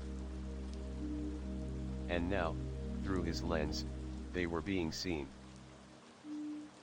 He thought back to the conversations he'd had with his mentor, with Elena, with his family. They had all told him the same thing, that his work had meaning, that it wasn't just about the photos, but about the story behind them. And Cale knew they were right. But what was he doing to make sure these stories didn't fade into the background once the exhibit ended? How could he ensure that the people he was documenting didn't become just another fleeting moment in the media, lost to time? The phone buzzed on his desk, interrupting his thoughts. It was an email from one of the NGOs he had been working with, a response to the idea he had pitched several months ago. They had been talking about building a network that would support the communities Cale had been documenting, but they had always been cautious about how to proceed. As Cale read the email, his heart began to race. They were on board. They wanted to move forward with the project. They wanted to create a platform for the stories of the people he had met, a place where their voices could be heard, and their work could be seen by the world. This was it. The next step in his journey. The opportunity he had been waiting for. He picked up the phone and called his mentor, eager to share the news. His mentor answered on the second ring. "You won't believe it," Cale said, barely able to contain his excitement. "They're in. They want to help us make this happen. They want to create a platform for these communities. It's everything we've talked about." There was a long pause on the other end of the line. Then, his mentor's voice came through, steady and warm. "Cale," he said, "you've done it. This is what we've been working for. But remember, this isn't just about the project. It's about what you do next. What will you do with this opportunity?" Cale paused. He hadn't really thought about it. He had been so focused on the photos, the stories, the exhibits. But now, standing on the precipice of something larger, he realized that the real question was not what he had done but what he would do moving forward. The next few weeks were a blur of meetings, planning, and strategizing. Cale was working more than he ever had, coordinating with NGOs, setting up interviews, and working with local organizations to create the infrastructure for the platform that would support the communities he had documented. It wasn't easy. The challenges were immense. There were political hurdles to overcome, logistical issues, and the ever-present question of how to balance the artistic side of the project with the need for real, tangible impact. But Cale was determined. He had come so far. He couldn't turn back now. One evening, after a particularly grueling meeting, Cale found himself walking through the streets of the city, his mind buzzing with ideas and plans. The weight of everything was starting to feel overwhelming, but there was something inside him that refused to quit. As he walked, he passed by a small cafe that he had frequented during the early days of his project. It was a quiet spot, tucked away in an alley, where the world felt a little slower, a little more peaceful. Cale walked in, ordering a coffee and finding a seat by the window. He needed a moment to breathe. As he sipped the warm drink, he stared out at the city, watching as the lights twinkled in the night. This was the world he had come back to. And it was vast. Uncertain. Full of opportunities and challenges. But it was also full of stories waiting to be told. For the first time in a long while, Cale felt the weight of his journey, but he also felt something else: hope. Hope that the work he was doing would matter. That his photographs would create change. That his project, his legacy, would be something that endured long after the last picture was taken. The path ahead wasn't easy, and Cale knew it would require sacrifice, hard work, and a willingness to embrace the unknown. But as he looked out the window of that small cafe, he knew one thing for certain. This was just the beginning. Act 15, The Legacy That Lasts. Cale sat in the dimly lit room of the gallery, a cup of coffee cooling in front of him. His laptop was open, the latest draft of his website, the one he and the team had been building for months, on the screen. The platform was nearly complete, ready to go live.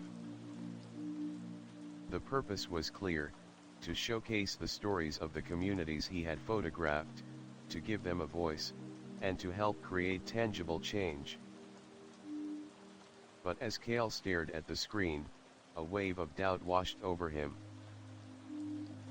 The weight of the responsibility felt heavier than ever. His photographs had been shown to thousands, and the stories of the people he had captured had resonated deeply with his audience.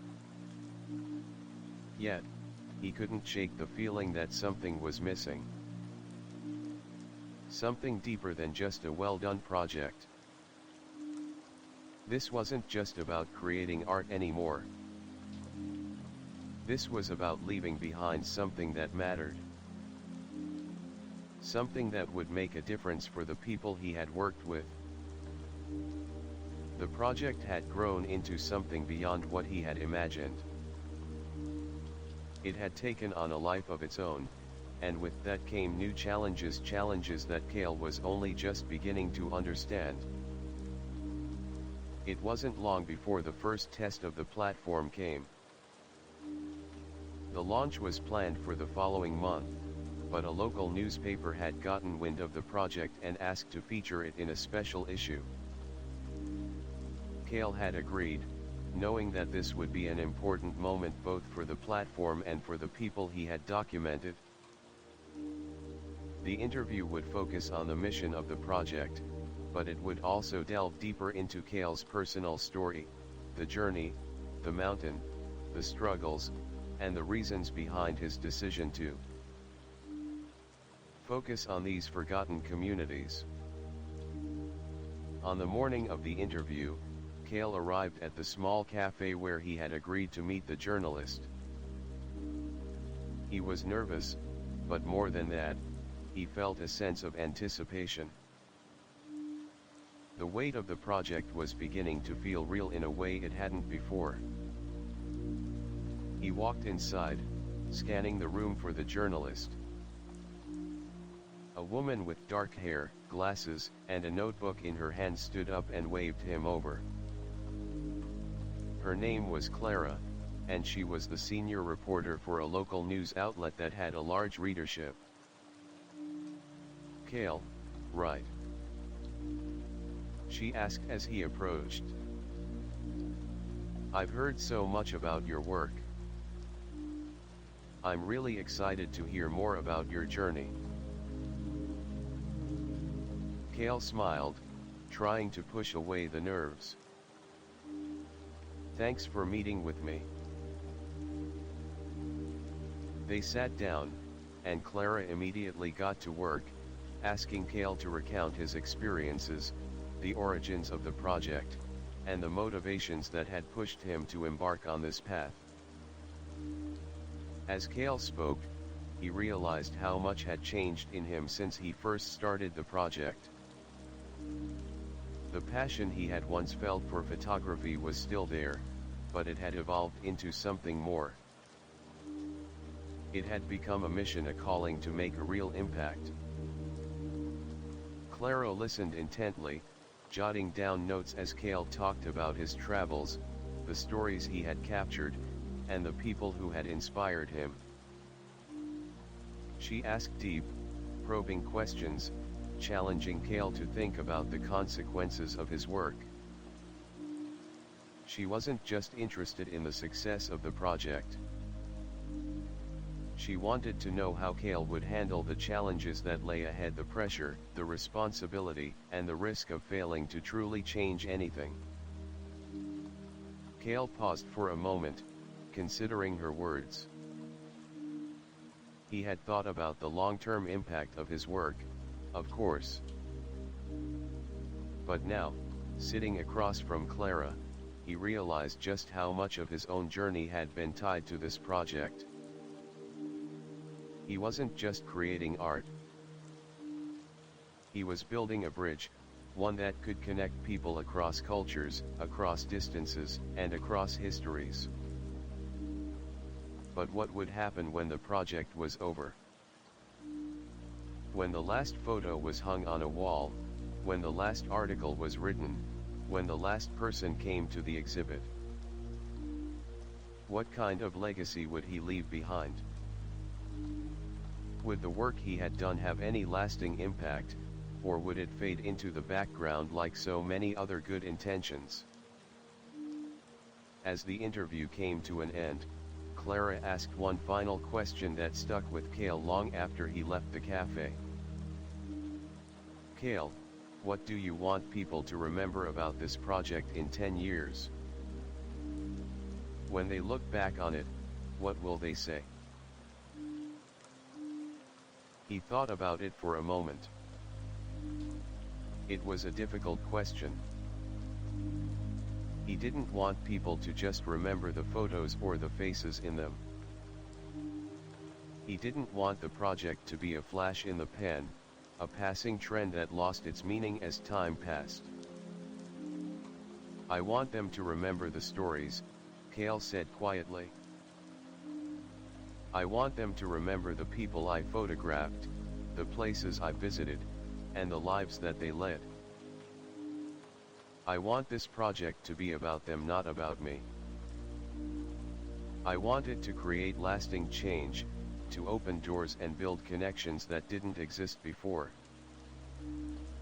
I want it to be a platform for voices that have been ignored for too long.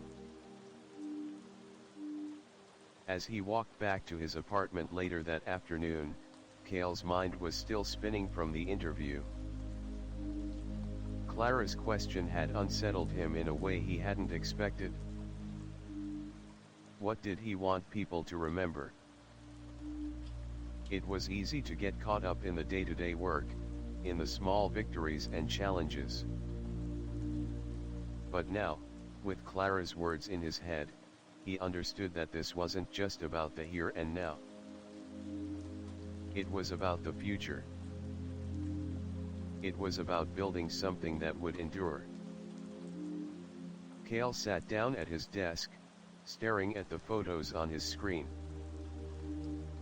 The images had come to mean so much to him. They were not just pictures of people, they were their stories, their histories, their voices. He had captured their lives, but now he needed to make sure their stories didn't just end with the photos. He needed to do more. The next few weeks were a blur of activity as Cale worked to turn his vision into something even bigger. He reached out to new collaborators, new organizations, and new media outlets. He began to think about how he could turn the platform into something sustainable, something that would continue to grow long after the exhibit ended. Cale's goal wasn't just to raise awareness, it was to create a network, a community where these stories could continue to be told, where these people could have a place in the conversation.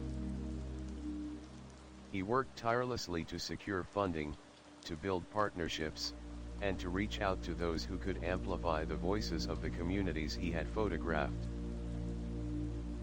But the more Cale worked, the more he realized how challenging it was to keep the momentum going.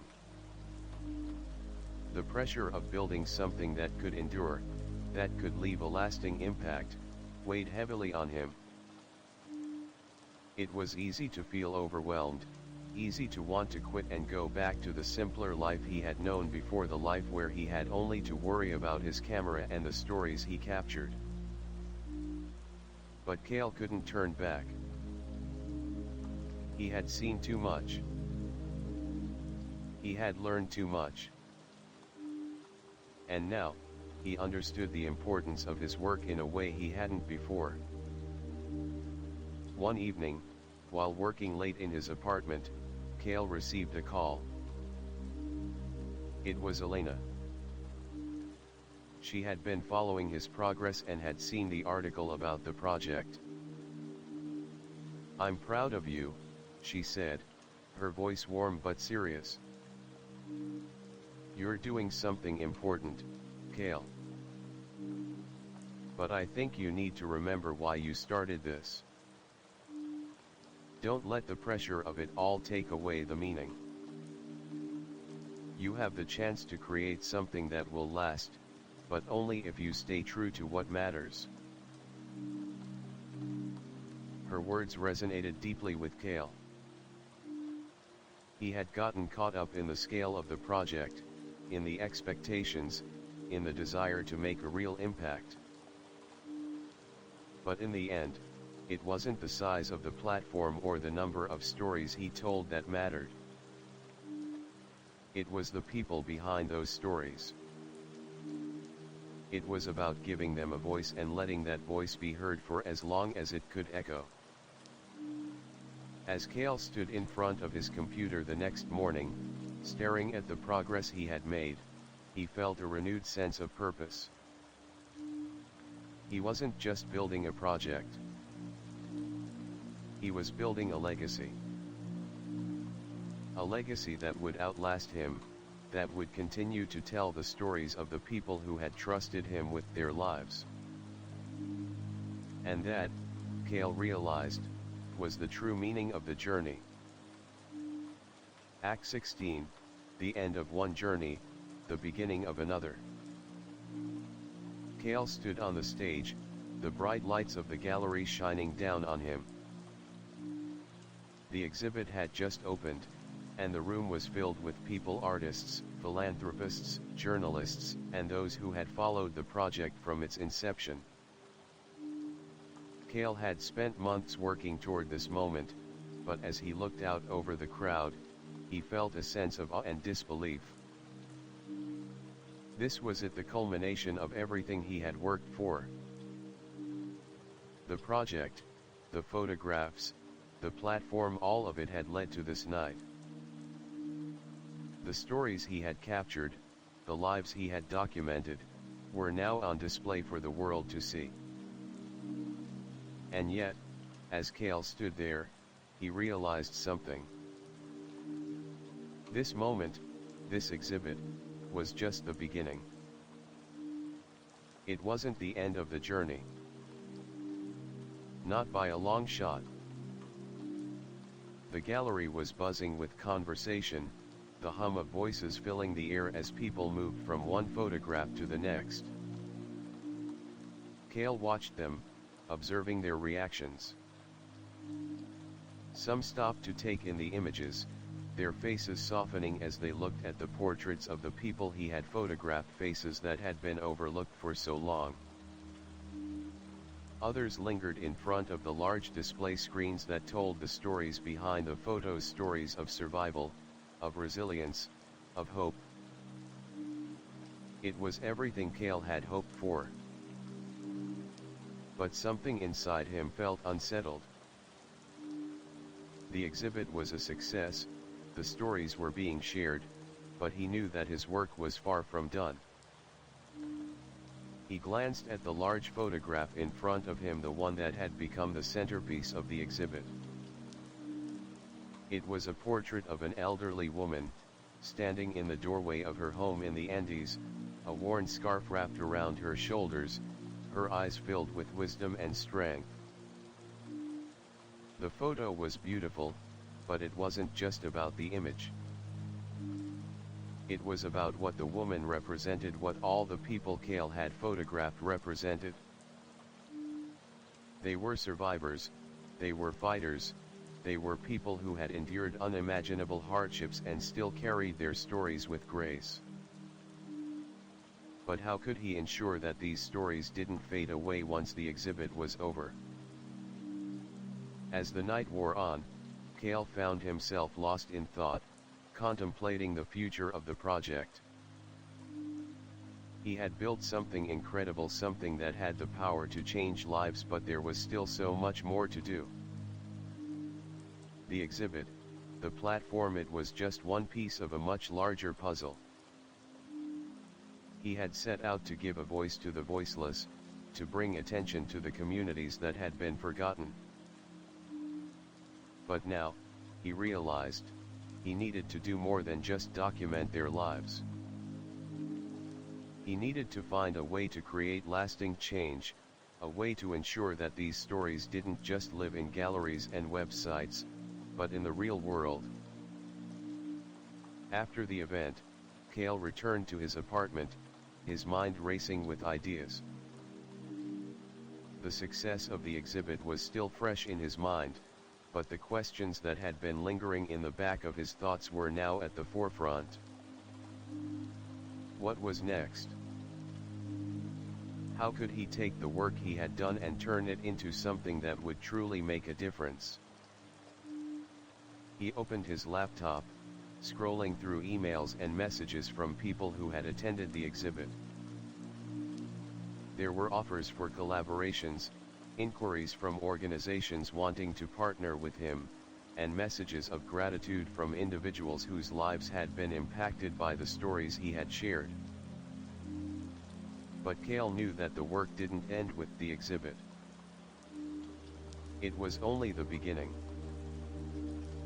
The following weeks were a whirlwind of meetings, discussions, and planning. Kale had received numerous offers to expand the project, to take it further, to reach more people, to make a bigger impact. But as the offers piled up, Kale began to feel overwhelmed. The vision he had started with, the one that had led him up the mountain, the one that had kept him going through every challenge, was becoming clouded. There was so much noise now, so many people offering their opinions, their advice, their support. But Kale wasn't sure where he fit in all of it anymore. He took a week off. He needed space to think, to reconnect with his purpose. He went back to the quiet, to the solitude that had first inspired him. And in that quiet, he found his answer. Kale spent the next few months restructuring the project. He focused on what mattered most, the people. He reached out to the communities he had documented, asking them how they wanted to be involved in the project moving forward. What did they need? What could he do to help amplify their voices and make sure their stories weren't forgotten? This time, it wasn't just about photography. It was about creating a sustainable network, a way to support these communities, not just through exposure, but through education, resources, and empowerment. Kale began to work with local leaders, activists, and organizations to create programs that would address the specific needs of each community he had visited. He started small, partnering with organizations to provide funding for education, healthcare, and infrastructure in remote areas. But Kale knew that the real work was going to take years, decades. And he was willing to invest that time. Kale's relationship with his family, his friends, and Elena had also deepened during this time. He had become more present in their lives, less focused on the work and more focused on the people who mattered most to him. Elena had been supportive of his work, but she had also reminded him of the importance of balance. Cale had been so focused on changing the world that he had almost forgotten to live in it. And it wasn't just Elena. Cale had spent more time with his family, his mother, father, and sister, making up for the years he had spent running away. But now, there was something else, something new. Cale received a call one afternoon from his mentor, who had been following the progress of the project. "You've done something extraordinary, Cale," his mentor said. "But I think you need to take it a step further." Cale's heart raced. "What do you mean?" "Your photos are powerful. But the change you want to see, the legacy you want to leave, it won't happen in a gallery or a website. You need to take the message to the people. You need to go further, reach more, and create a movement. The world needs to see what you've seen. And I think you're ready." Cale sat in silence for a moment, considering the weight of his mentor's words. He had always known that the work wasn't just about the photos, it was about creating something that would last.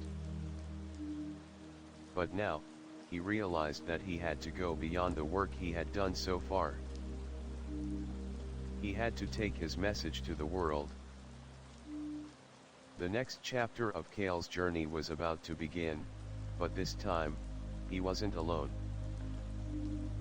He had built a network, a team of passionate individuals who believed in his vision. Together, they would continue to push the boundaries of what was possible, using their collective strength to create lasting change. Cale stood at the window once more, looking out over the city. The road ahead was uncertain, but he knew that his journey was far from over. It was just the beginning. Act 17, The Power of the People. The project had grown faster than Cale had ever anticipated. What started as a series of photographs and personal stories had turned into something larger, something that reached beyond galleries, beyond exhibits, beyond a simple website. The platform was alive, and so were the communities it had touched. But with success came new challenges. Cale found himself balancing on the precipice of something much bigger than himself. His vision had always been to share the stories of the forgotten, to give voice to the people who had been left behind. Now, the stories were being heard, and the impact was undeniable. However, there was a nagging question that Cale couldn't shake off: how do you keep a movement alive once it's started? The first challenge came when Cale and his team began to see the tangible effects of their work. The educational programs they had funded were taking shape, and the first batch of students was beginning to make strides in their communities. The villagers he had photographed in the Andes were now getting access to new resources, new technology, and better health care. But while the impact was visible, it was also overwhelming. Cale was bombarded with requests for help from other communities, many of whom had heard about the project and wanted to be part of it.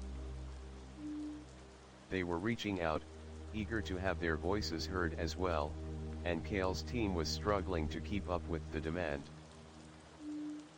One evening, Cale sat down with his core team members of the NGO, local activists, and a few passionate volunteers at their headquarters. The walls were lined with photographs, charts, and maps, marking the progress they had made. But tonight, Kale could see the exhaustion on everyone's faces. The pressure was mounting. "We're reaching more people," Kale said, looking around the room. "And that's amazing. But I think we're about to hit a point where we can't just keep scaling this by doing the same things. We need a strategy. A long-term plan to ensure this keeps growing." One of his team members, Amira, spoke up. "We've been running on passion so far, Kale. But as you said, it's about to get a lot bigger. We need to bring in more people, create more infrastructure, and figure out how to support this on a global scale. We can't keep doing this alone." Kale nodded, feeling the weight of her words. He had built this from the ground up, but now he realized that to keep the momentum going, they needed something bigger. Something sustainable. "What do we need?" Kale asked. Amira glanced around, and several others chimed in with their thoughts. They needed more partnerships, more funding, and a bigger network of people on the ground to make sure the message wasn't just spreading but that it was staying active, staying effective. The next few months were filled with meetings, conference calls, and visits to new regions. Kale traveled to more remote areas, speaking to local leaders, building new connections, and ensuring that the project's growth was both sustainable and impactful. But as the pressure grew, Kale began to question his own role in it all. What started as a way to capture stories had now turned into a full-scale movement, with its own political, social, and financial complexities. His heart was still with the people, the villagers in the Andes, the families in the Sahara, the communities he had photographed, but the project was now demanding more of his time, his energy, and his attention than he had ever anticipated. During a late-night call with Elena, Kale voiced his concerns. "I didn't sign up for all this, Elena," Kale admitted. "I wanted to help. I wanted to share their stories, to make a difference. But now, it feels like it's getting out of hand. The logistics, the partnerships, the constant pressure to keep everything running smoothly. I'm not sure I'm cut out for this level of responsibility." Elena's voice was calm, but firm. "Kale, you're doing exactly what you were meant to do. You're not doing this alone, and you don't have to carry it all by yourself. The movement you've started, it's not about you. It's about the people whose voices you've given life to. Trust that they're the ones carrying this forward." Kale sat in silence for a moment, reflecting on her words. She was right. He hadn't started this to become a leader. He had started it to share the stories of people who had no platform, no recognition. But as he sat there, he realized that the project had grown into something bigger than he had ever imagined. It wasn't just his voice anymore. It was theirs. And they were the ones who would keep it going. Kale took a step back. He reached out to the leaders within the communities he had documented. He wanted them to take ownership of the movement, to guide its future. It was time for the project to evolve, to become a true collective effort. He began setting up workshops and training programs in the very communities where the project had started. He brought in experts to help local leaders learn how to manage projects, create sustainable initiatives, and leverage the platform they had built. Cale knew this was the only way the movement would continue to thrive. The people needed to be in control of their own stories, their own futures. But the transition wasn't easy. The complexity of shifting the leadership to the communities was met with resistance. Some of the leaders were reluctant to take on the responsibility, while others were hesitant to trust Cale's team with such an important role. It was frustrating, and Cale felt the pressure mounting once again. One evening, Cale found himself in a small town in Africa, meeting with a group of local activists. They had been working with the platform, but tensions had risen over how much control should be given to the communities versus the NGO that Cale had partnered with. "I know you're trying to do what's best, Cale," one of the activists said, "but you need to understand we don't need someone to speak for us. We need to speak for ourselves. We need control, not just resources." Cale nodded, hearing the frustration in their words. This was their fight, not his. And it was time for him to step aside, to give them the tools to move forward on their own. Back at the office, Cale held a meeting with his team, discussing the next steps. They needed to prioritize local ownership, to ensure that the communities had the resources and support they needed without the project losing its original purpose. "It's time for us to give the people the freedom to lead," Cale said. "We can't control everything. We can't be the ones making decisions for them anymore. This is their future, and we're here to help guide them, not to steer the ship." His team agreed. They would support the communities by providing the resources, the platform, and the connections, but they would let the local leaders take charge. The project slowly began to transform. The platform became decentralized, with local leaders managing their own initiatives and creating content that reflected their unique perspectives. Cale continued to document the progress, capturing the moments of success, the challenges they faced, and the stories of empowerment that were unfolding in real time. And as Cale watched the project grow, no longer just his vision, but a collective effort, he realized that this was what he had always wanted. Not just to document, but to empower. Not just to tell stories, but to give people the tools to tell their own. Cale stood on the balcony of his apartment one evening, watching the city lights twinkle below. He felt a sense of peace, a sense of accomplishment, and most of all, a sense of purpose. The road ahead was still uncertain, but one thing was clear: this journey was no longer just about him. It was about the people he had met along the way, the stories they had shared, and the legacy they were building together. And as Cale looked out into the distance, he knew that the true power of the movement lay in the hands of those who had carried it forward together. Act 18, The Future We Create.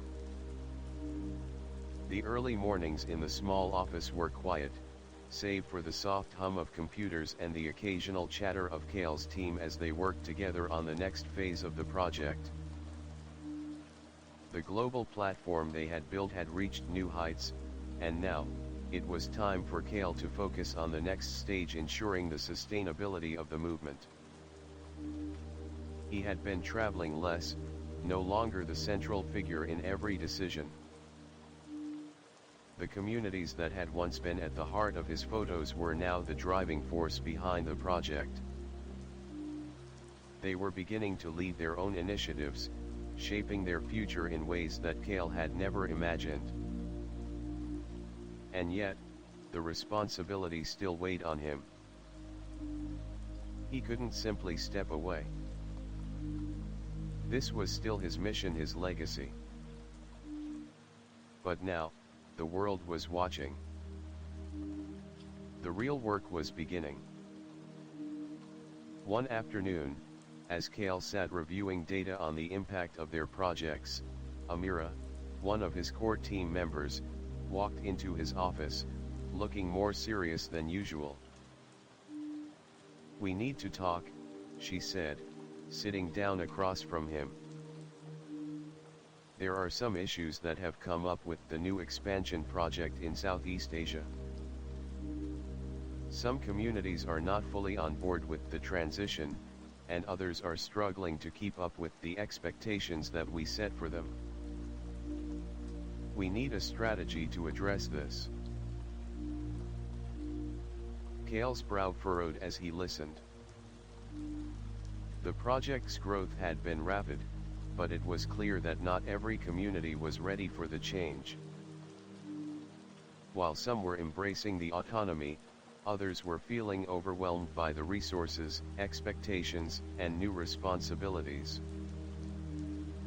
"I've been thinking about this," Cale said, rubbing his temples.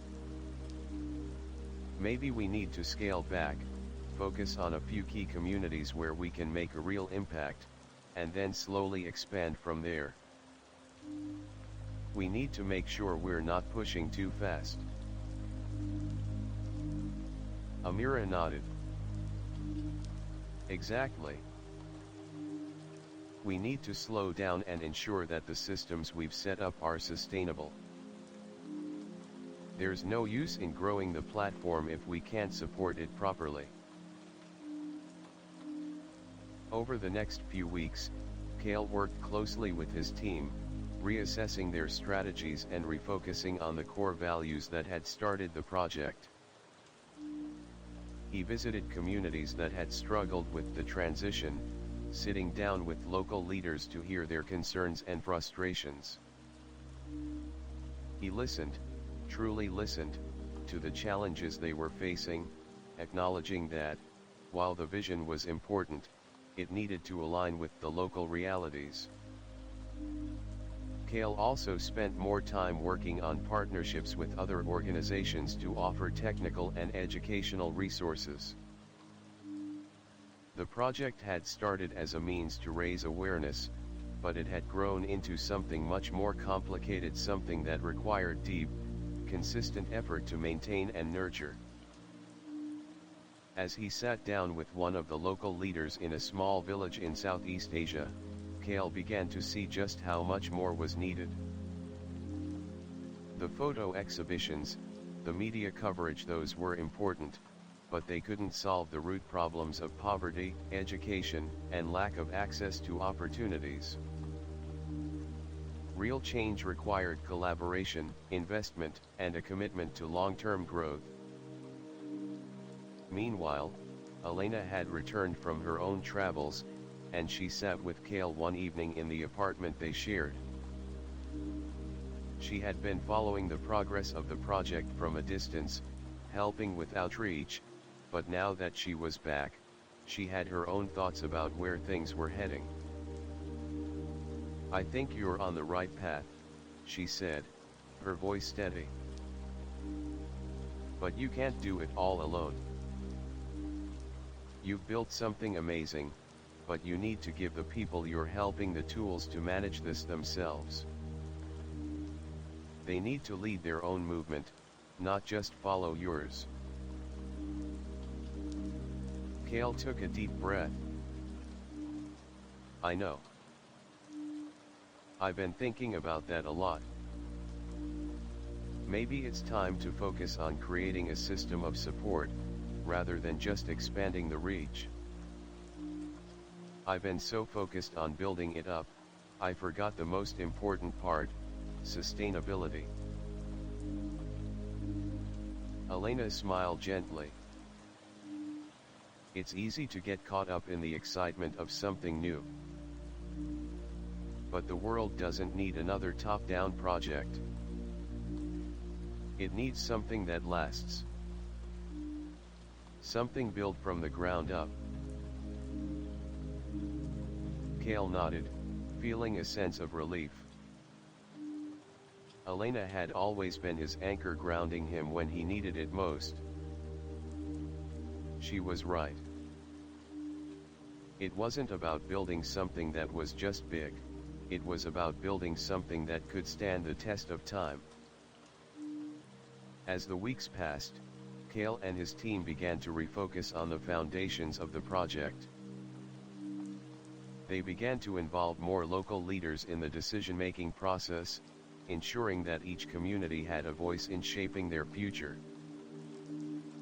Cale also worked to establish long-term partnerships with organizations that could provide consistent support in the areas of education, infrastructure, and healthcare.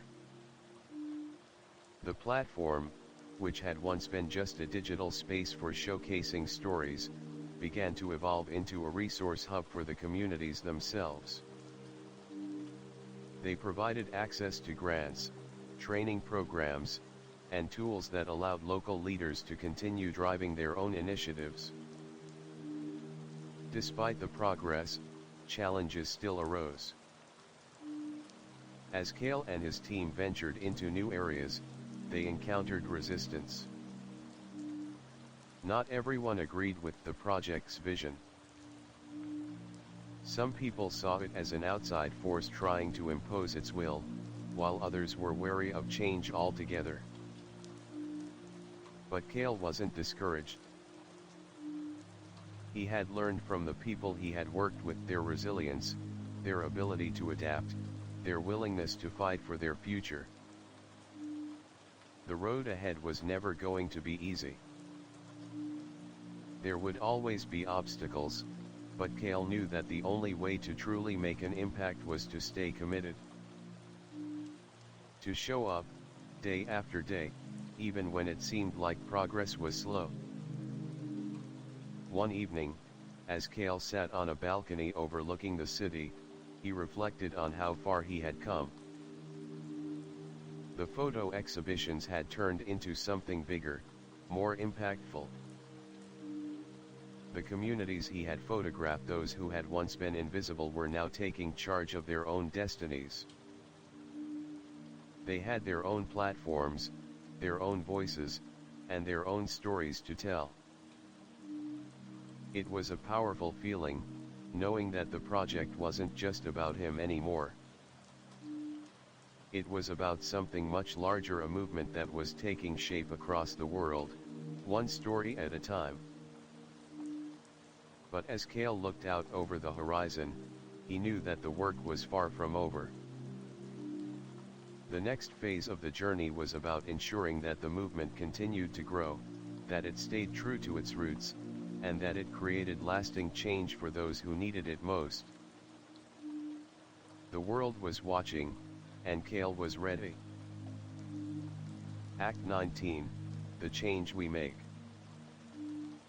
Cale stood at the edge of the balcony, gazing out at the sprawling city below. The skyline gleamed in the soft light of dusk, each building casting long shadows across the streets. There was a certain quiet in the air, an unspoken stillness that had settled over him in the past few weeks.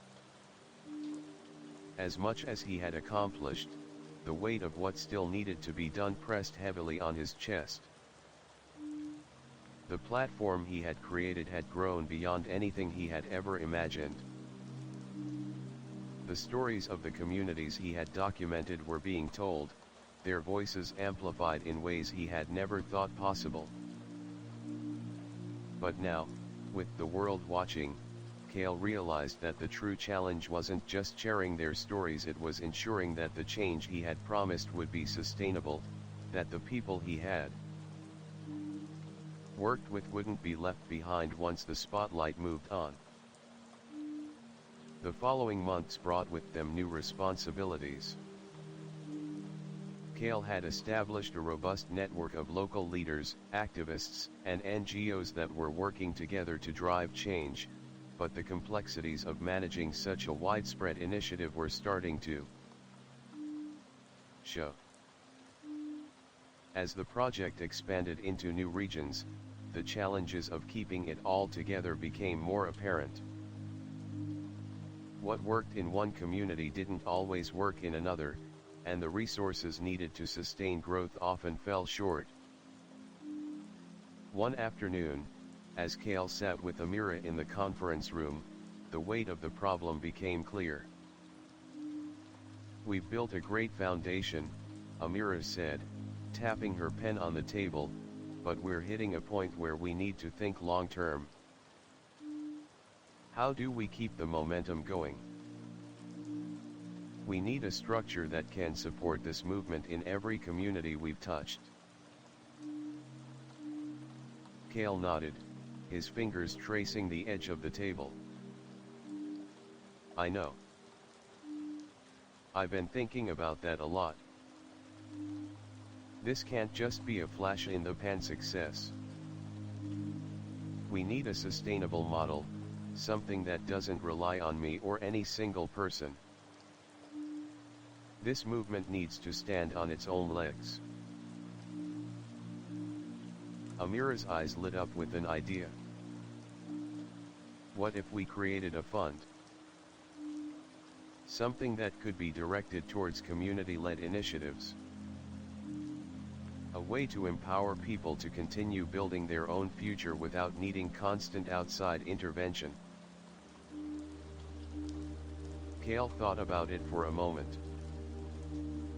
A fund that goes directly to the communities, with minimal bureaucracy and red tape.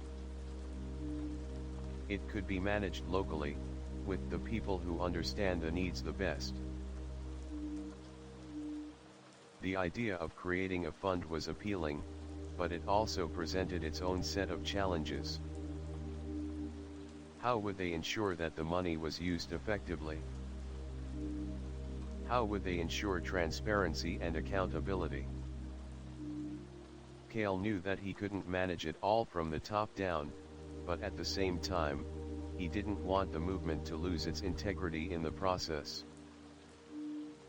He spent the next few weeks meeting with financial experts, local leaders, and other stakeholders to brainstorm the logistics of the fund. They would need a board of trusted representatives from each community, and they would need to develop clear guidelines on how the funds would be allocated and used. It would be a delicate balancing act, ensuring that the funds were used for the right reasons without losing sight of the original mission. But Kale was determined. This was the next step in solidifying the movement.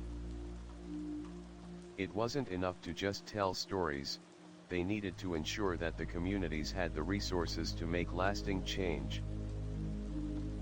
Meanwhile, as Kale worked to develop the fund, he continued to travel to new communities and meet with local leaders. Everywhere he went, the message was the same: the world had changed, but it hadn't changed enough. The challenges were still there: poverty, inequality, lack of access to education and health care. But now, Kale saw something else: hope. The hope that had been sparked by the platform, by the recognition of their stories, was beginning to take root. In one small village in Eastern Europe, Kale sat with a group of young activists who had been inspired by the stories they had seen online. "We want to do more," one of them, a young woman named Alina, said, her voice filled with determination. "We've started a small group here that's working to provide after-school programs for kids who can't afford education. But we need support.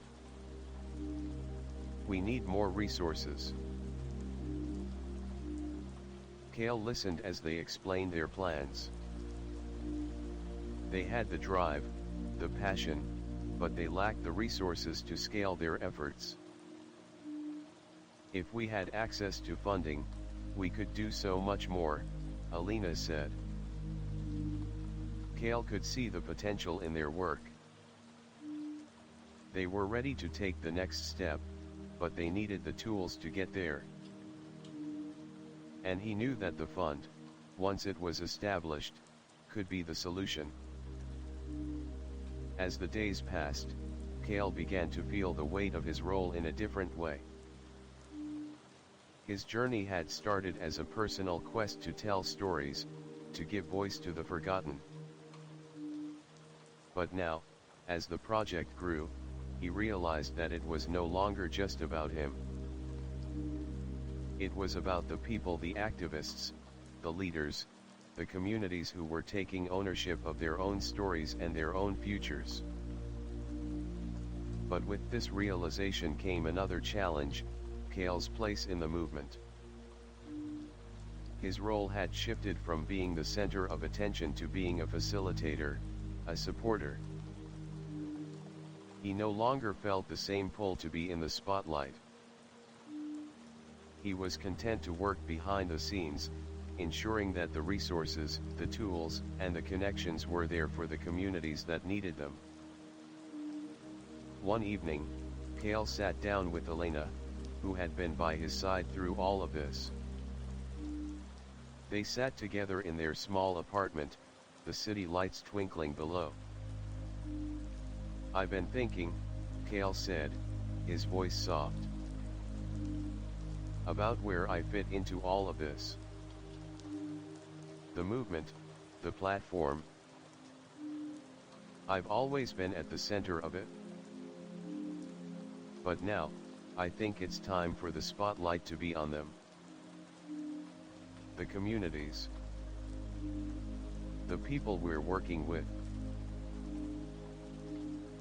Elena smiled. "I've seen that change in you.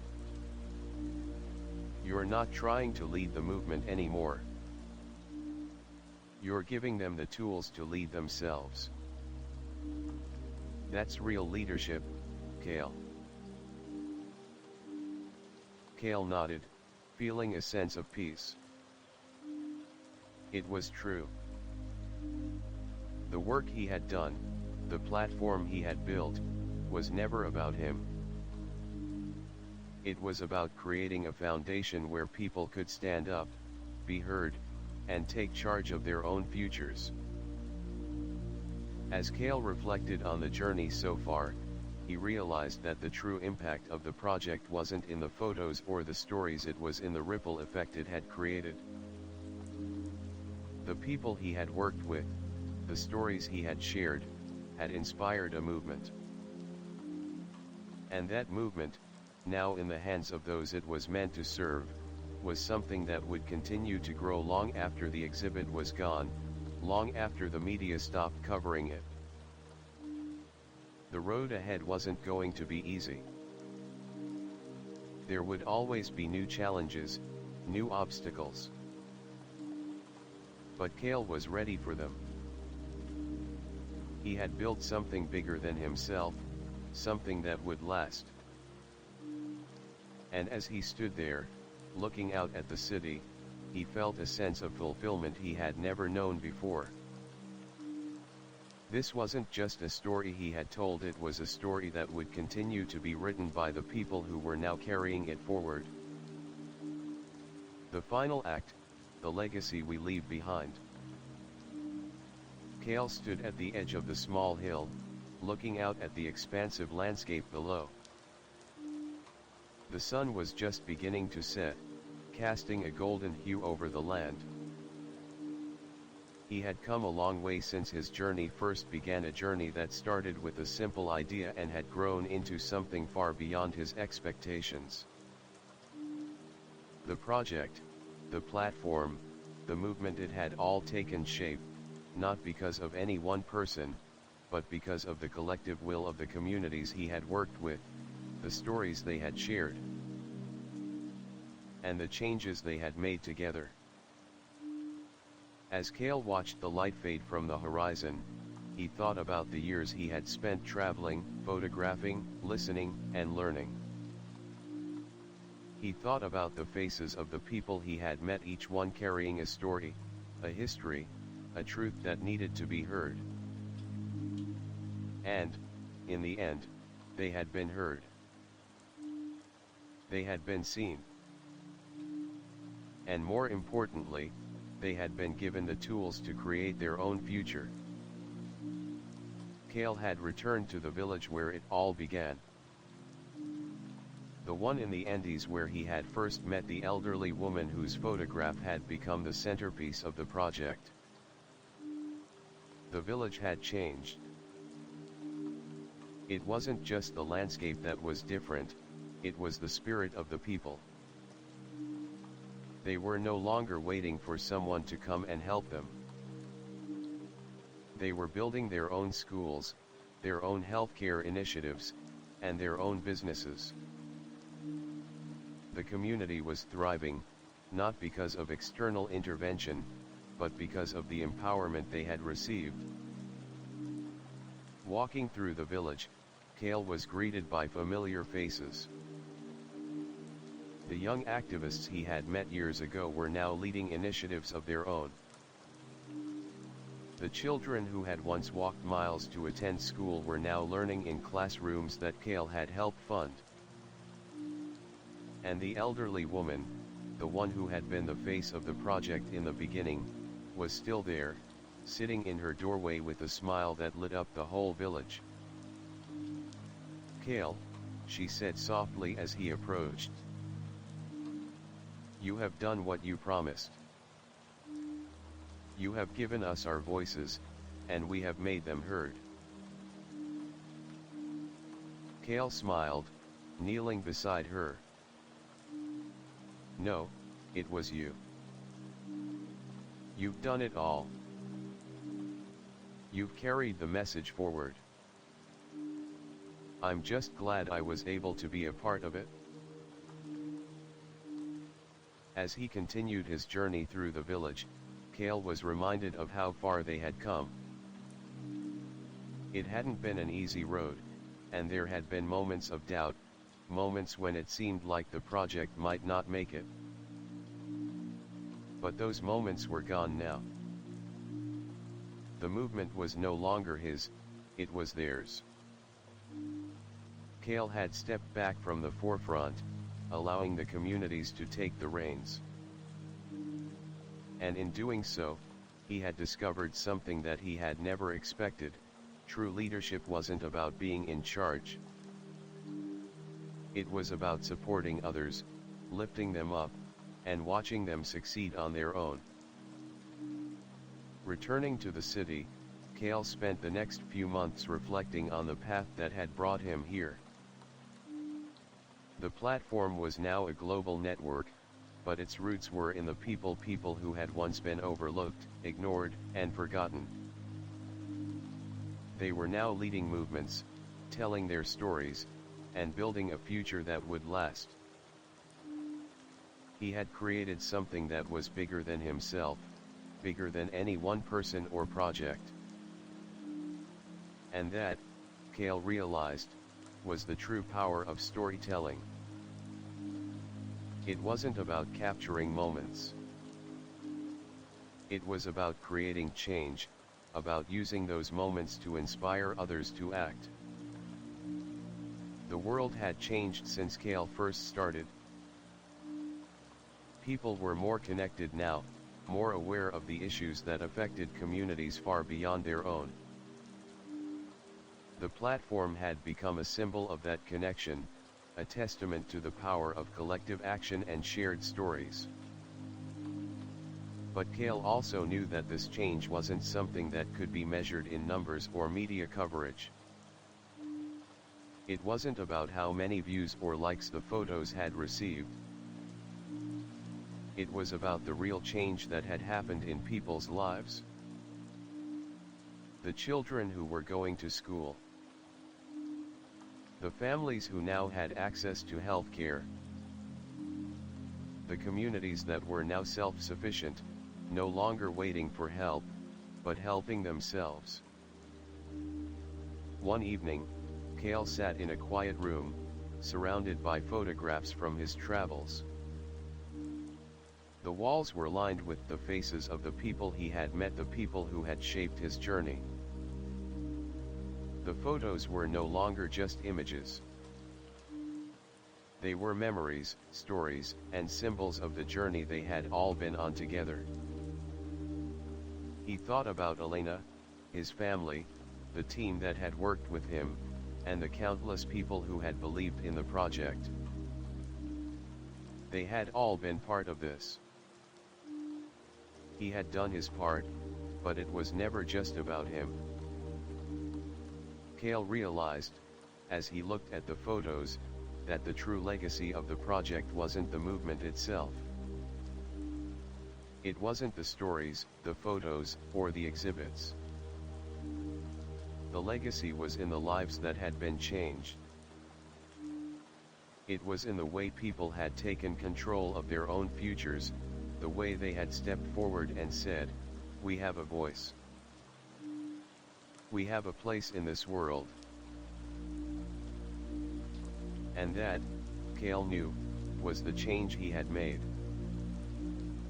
It wasn't just about the project, it was about the people who had taken that project and turned it into something far greater than he had ever imagined. As Cale stood up, he walked to the window, looking out over the city once more. The lights of the city glowed brightly, a reflection of the world that had changed because of the work he had done. The journey had been long, full of challenges and doubts, but it had also been full of hope, connection, and transformation. Cale knew that the journey wasn't truly over. There would always be more to do, more stories to tell, more lives to touch.